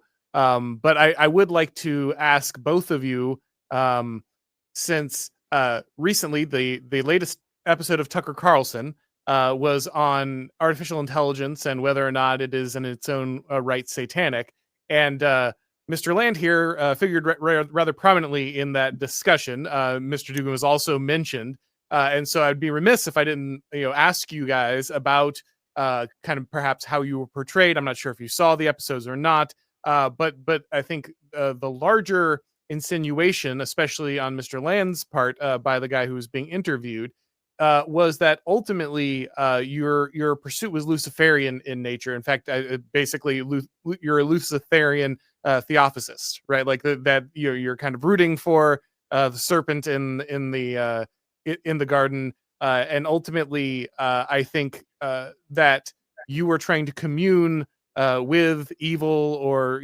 Satan at some level through explorations of numerology, Kabbalah, these type of things. I'm not sure that's how you would characterize, but of course, I think you admit at some level that what you were doing with the CCRU was attempting to contact the outside through numerology to gain some understanding of this. So I guess, how would you answer kind of those basic formulations of your work and what you were doing with the CCRU? Well, I mean, the reason that I almost started this with the quote from Faust is I think that frames the question really well. I mean, Samuel Johnson famously said the first Whig was the devil, and I mean, I think Goethe is sort of saying the same thing, and I think the Whigs have a case, and I think that it's like in the Anglo-Protestant Whig tradition, there is always a complicated relationship to what can be crudely called, well, at the crudest, called Satanism. I mean, William Blake famously said about Milton, who I think is the crucial moment here, he was of the devil's party without knowing it. And that's because he is exploring questions that are really pretty much exactly what we were just talking about now, and most recently, which is the relationship between liberty and necessity, or understanding the providential function of, I would say, rebellion, of the providential function of doing it biblically as Milton does it, when the whole constellation of that story of Paradise Lost, the whole constellation to do with the eating from the tree of knowledge, everything involved in that, Satan's role in that, the war in heaven that led to Satan's strategy in the garden, all of that, is that within an overall providential scheme or not? And I think that, like, the crude Christian position implicitly is that, oh, no, it isn't. You know, that somehow, I mean, I'm saying crude critically. It's to say, you know, none of this need have happened. There needed to have been no war in heaven. There needed to have been no eating of the tree of knowledge. There therefore needed to have been no history. All of that is just a mistake.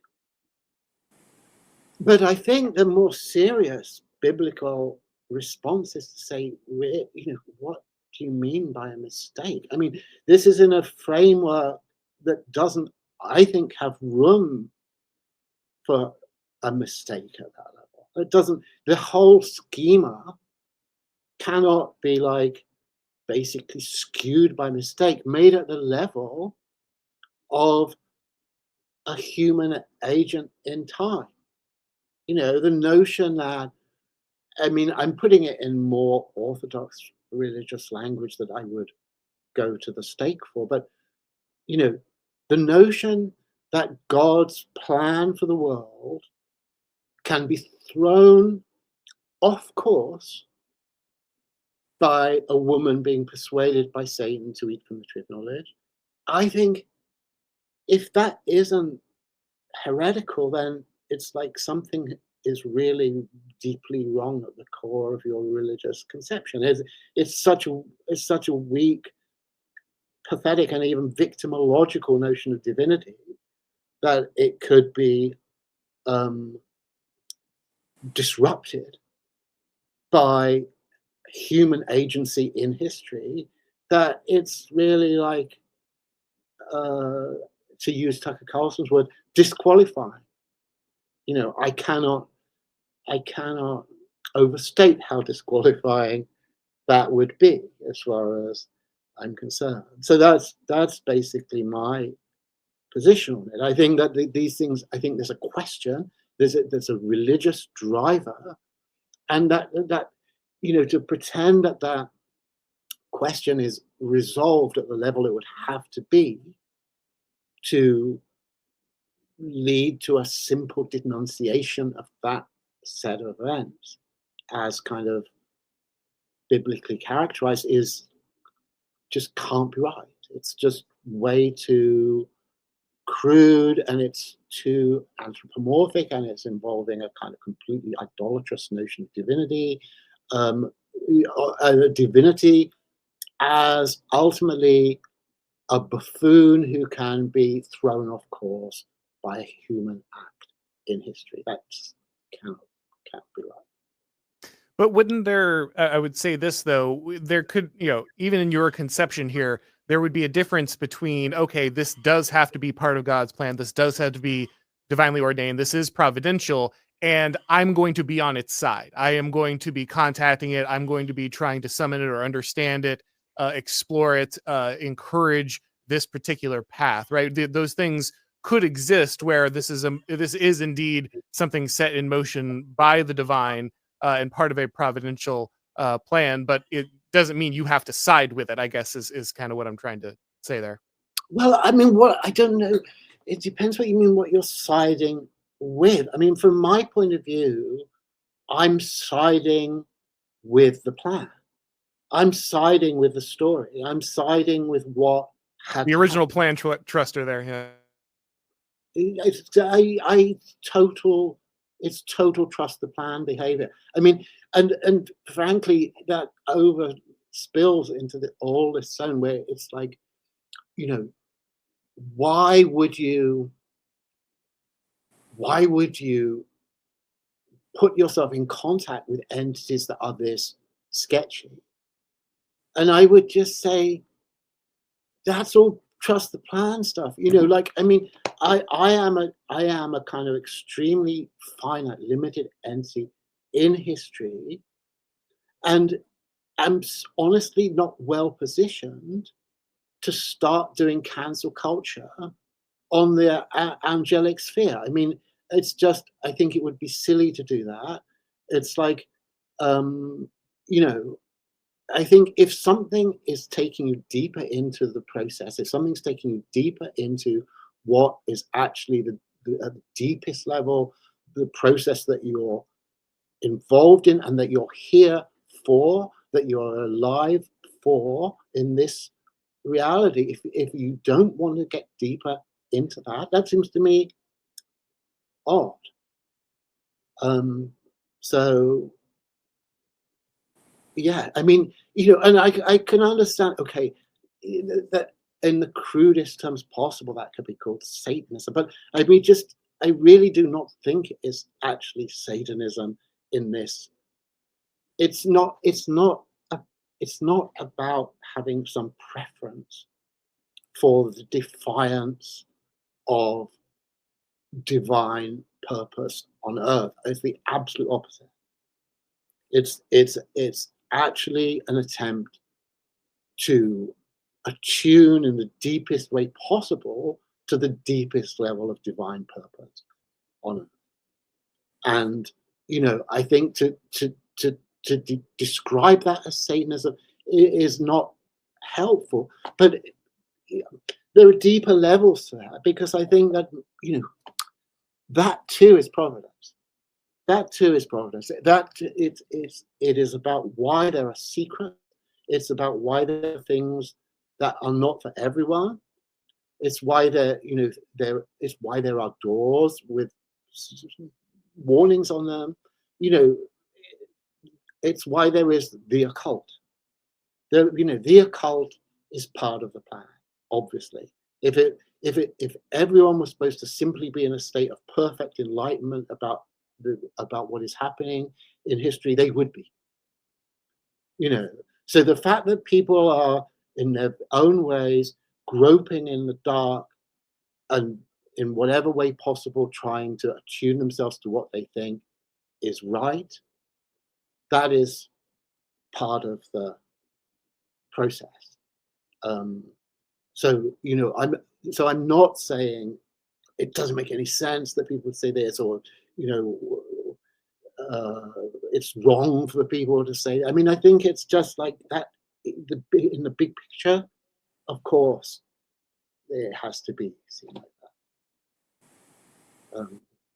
Yeah. Professor Dugin, would you like to respond? Oh, interesting. So that there were two poetry school in the Britain in 19th century of Byron and Lake School of Wordsworth. And when the people from Lake School, they have accused Byron to be Satanist, to be at the side of the evil.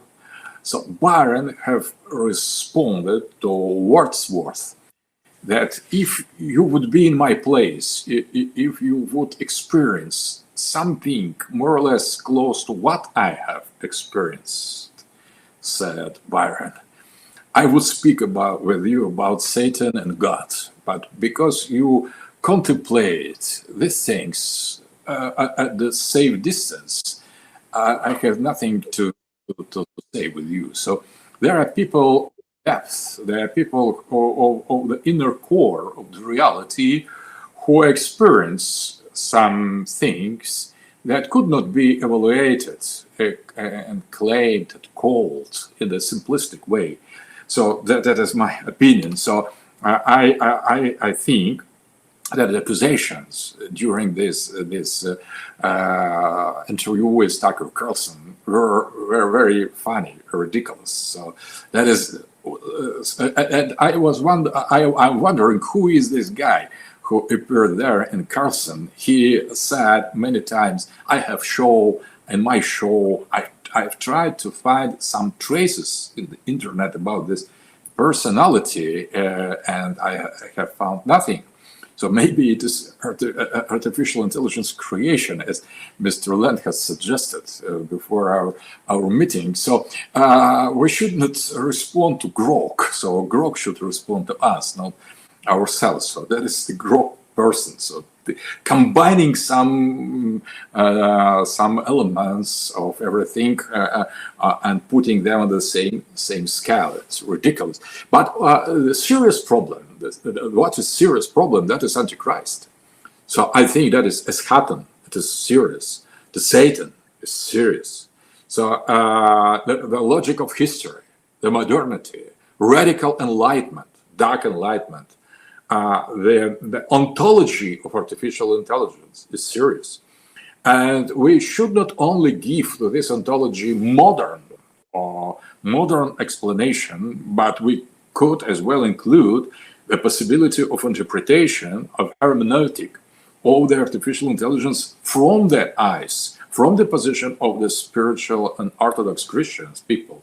And that implies very important element. So we know, perfectly know how modernity evaluates the tradition. So that was pre-modernity. That was something general, some approximations, some dark ages. So dark ages and enlightenment has put everything in the light. But there is as well, we forget that there is the kind of alternative vision of the modernity with the eyes of the tradition. And if we compare all the main principles of the modernity, of the modern West, of the modernity in science and culture and politics, we see the Antichrist. So the Antichrist is not today, it is not something new. It lasts almost 5 centuries. We are living in the anti-Christian reality for starting with the paleo-modernity, so with this destruction of the traditional society, traditional elements. So we for a long time, we are living inside of the brain of Antichrist, of the Satan, and the Satanists of today. They just caricature. They're just small cabaret, just Broadway entertainment. So the reality of the satanic nature of the modernity is much deeper. So we are living in the satanic states, under satanic rulers. We are living inside of the satanic culture long ago. And some people who make kind of some special exotic manifestation of that, they are just maybe as punks, or maybe they are prophets. They show the reality of what is going on. They don't want them. For example, we could not accuse, if we are serious, Nietzsche for killing the God. He just has remarked that. He has called the right name, the right situation.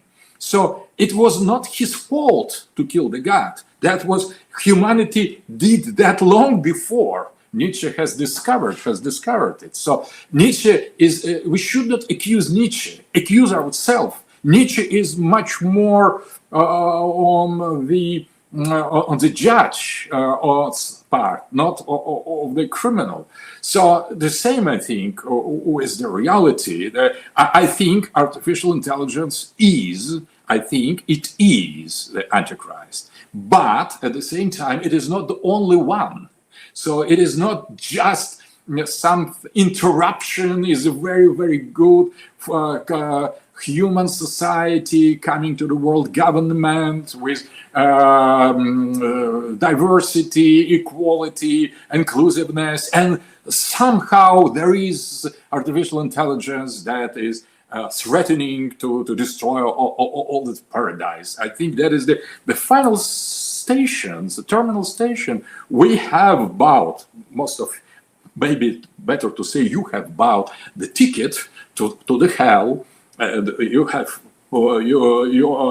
installed yourself in the train coming to the terminal station, the hell station, and when you are arriving there, you are wondering what is going on, or where we are going to. But that is the modernity in the eyes of tradition, of Christianity, of Orthodox Church, of Russian traditional society, maybe society of Indian and Islamic culture, so including in the best persons in the West. So traditionalism of Guénon, Evola was created in the West, not in the East. So I think that we need to speak and pay attention to the real nature of the Western modernity.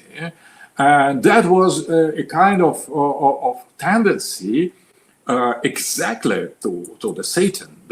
The Satan is much larger phenomenon than just some genius people who reveal the reality. So,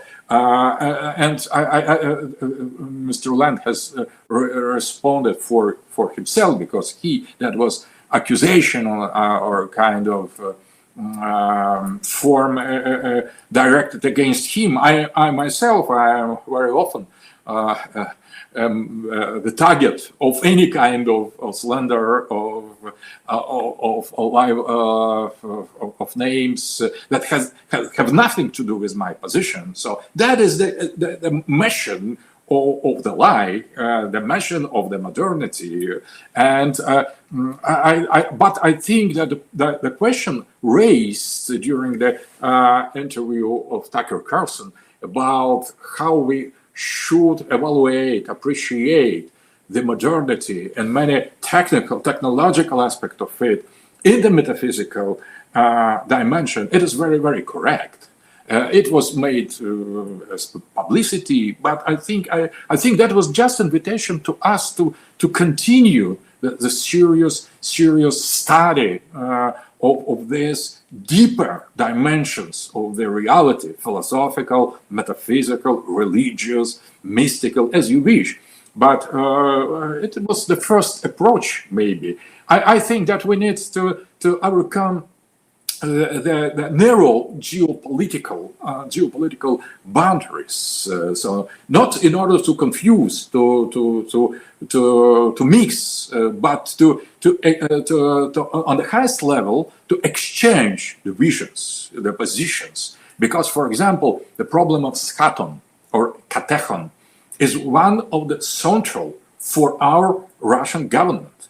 So in that sense, we are not just doing philosophy, we are doing politics as well, and political philosophy. And I think that as long as I know, the ideas and philosophy of Nick Land as well are very influential in the Peter Thiel and the Sam Person and people of NRX, as you have said. That is very important. We are not neutral in that. We are not just people who contemplate, who observe. We are not just observers. We, as human beings, as thinking beings, as design beings, we are participating in the reality. And I think that we need to get out from the simplistic names. So the reality is much more complex than it seems. So we should not. I am Christian Orthodox, so I am a representative of first political theory. I am a liberal, for example. You could accuse me, you name that would be correct. I will agree. I'm not liberal. But if you call me Satanist or fascist, it is not so. It is incorrect. And Mr. Land has responded that. So as well. So let's try to choose the correct name to deal with us, to deal with the creatures who are a little deeper than mediocrity. So and there we are entering in the domain of a little more, not respect, but just correct rhetoric. So we need some special rhetoric dealing with philosophy. We could not put the label Heidegger is Nazis. Stop. Everything is clear. Nothing is clear. So it doesn't say anything about Heidegger philosophy to call him Nazi or to Nietzsche the inspirer of Nazis. So that is, I think we need to liberate ourselves from.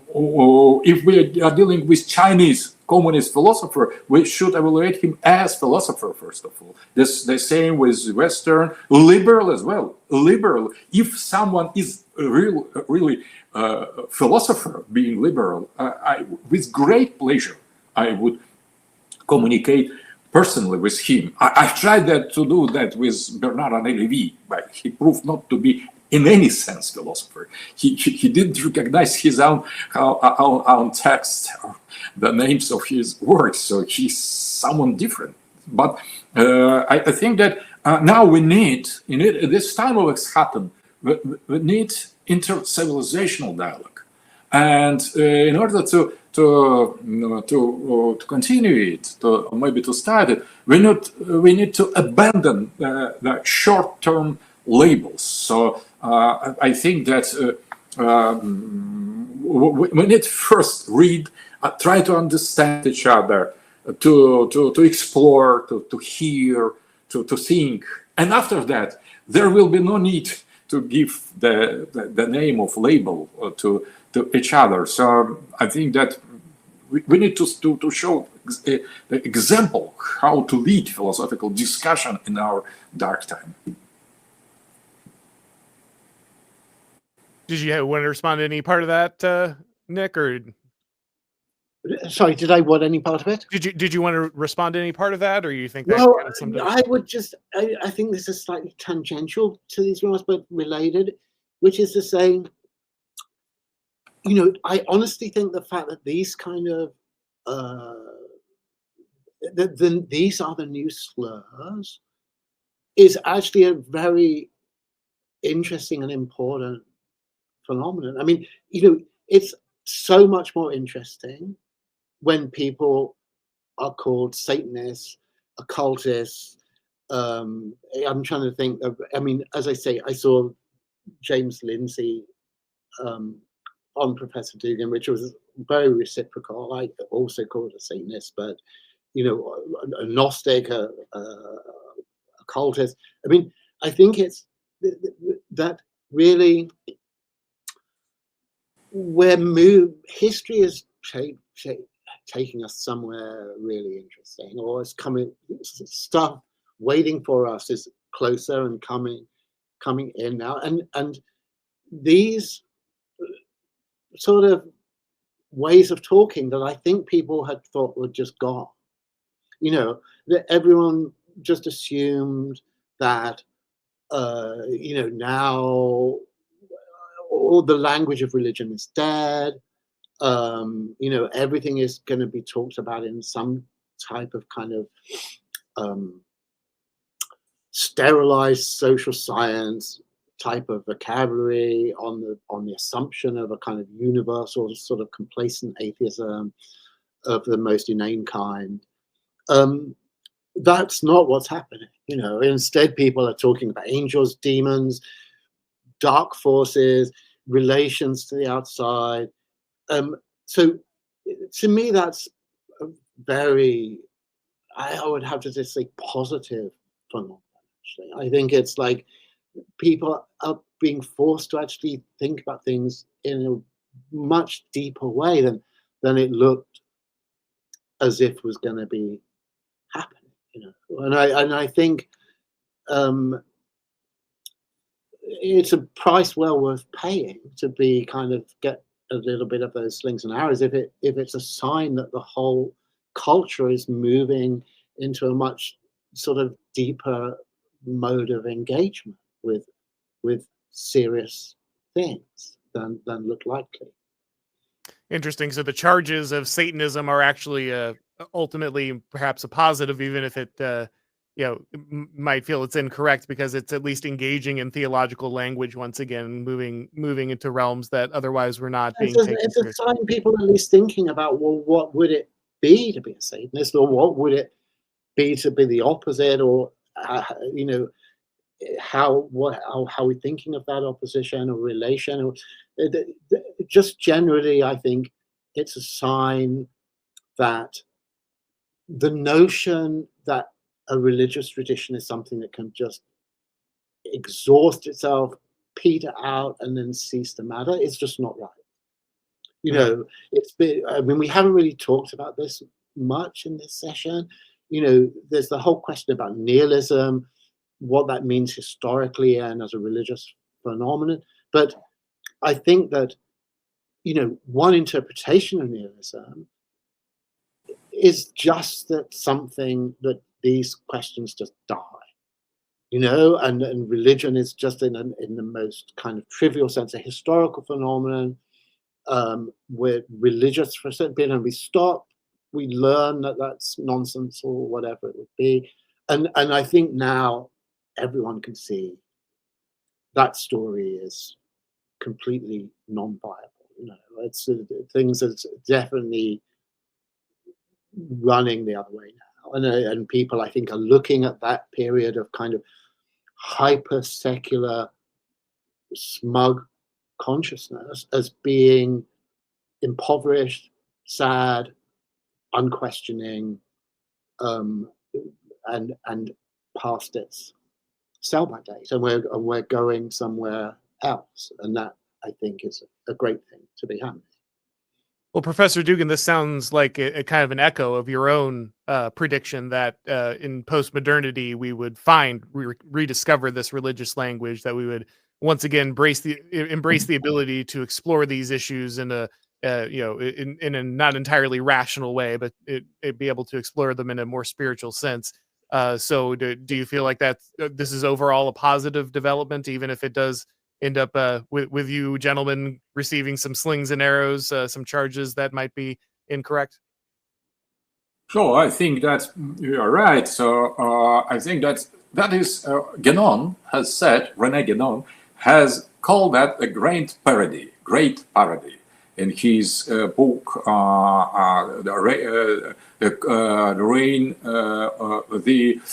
the Kingdom of Quantity.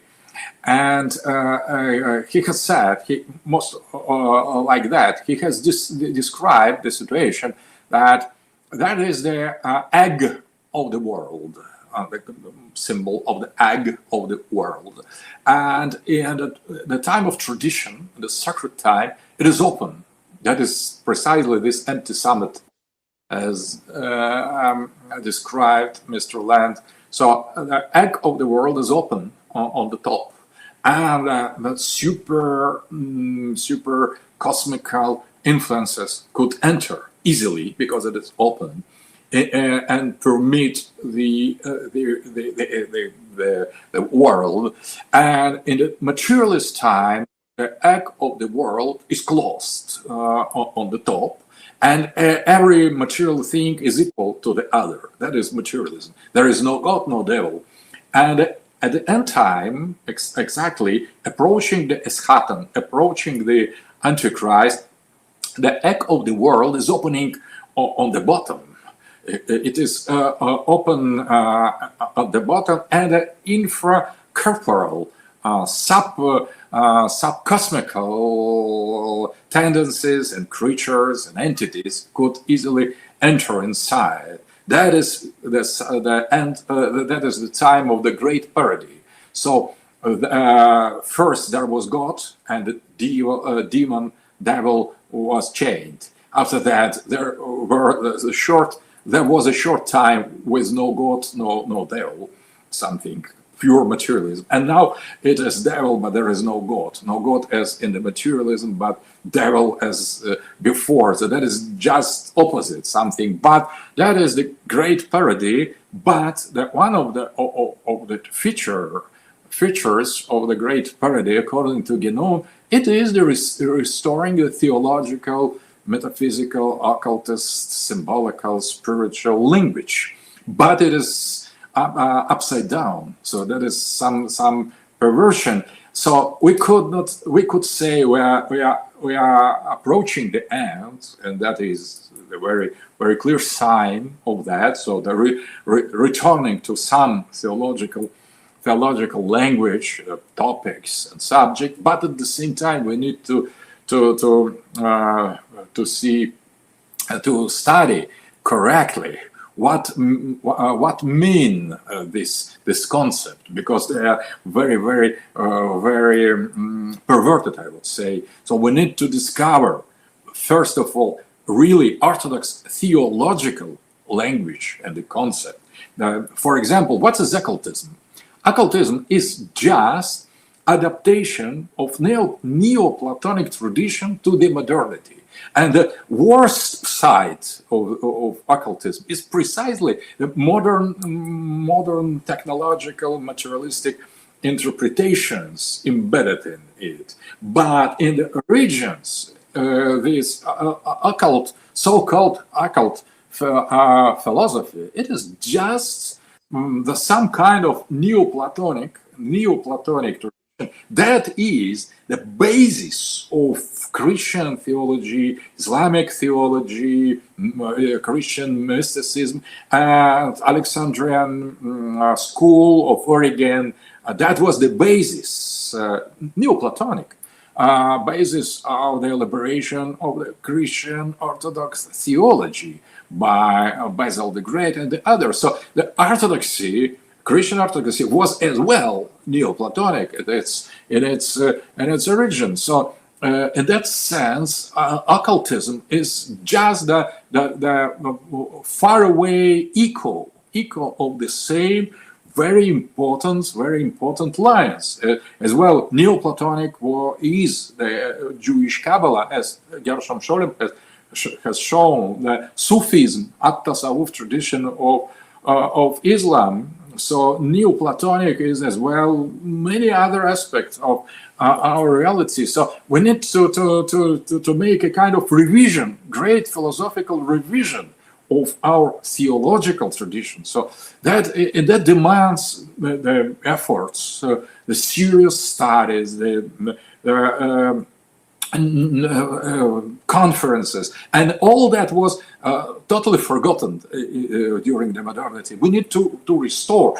Frances Yates, very interesting person, she called that Rosicrucian enlightenment. Very nice term, Rosicrucian enlightenment. Enlightenment, we don't know, we have missed. That was the kind of spirit, the effort of spiritual interpretation of the new tendency.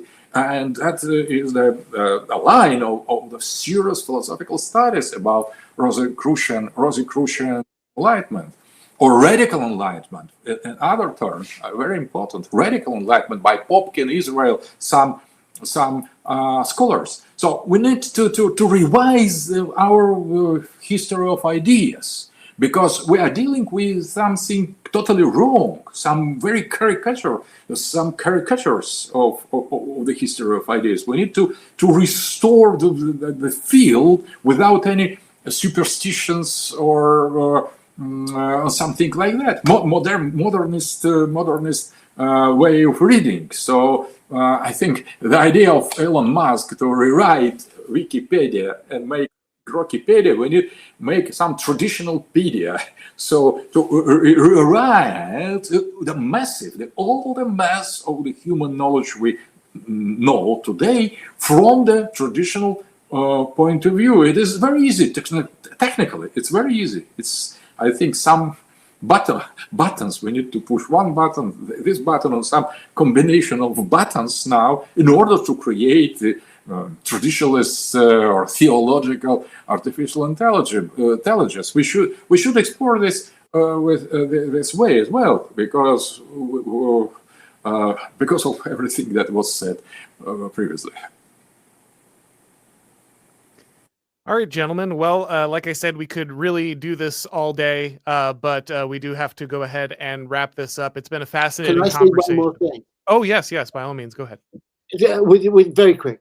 It's just that Frances Yates is so great, and what is a fascinating thing is, like, all the news from the UK now, or England, is people waving the flag of St. George.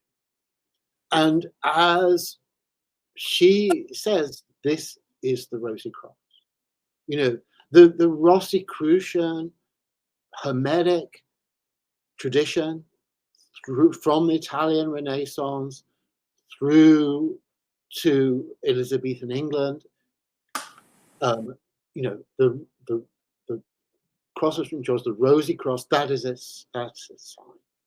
That's its sign. So if people don't know what they're doing, it doesn't matter. What the flag they're waving is the flag of this occult, hidden tradition that underpinned the modernity we all think we understand, and which is now waving its flags in the streets of England. So history is much deeper than people think. Very interesting. All right. Well, like I said, we're going to go ahead and wrap it up here, but it's been fantastic to speak with both of you. I really appreciate you taking the time. And I hope that everyone will take the time to look into your work a little bit more to grasp a better understanding, given, kind of, I guess, the overview they've received to Tucker Carlson there. But I really appreciate you guys. And of course, if it's your first time on this channel, guys, please make sure to subscribe on YouTube.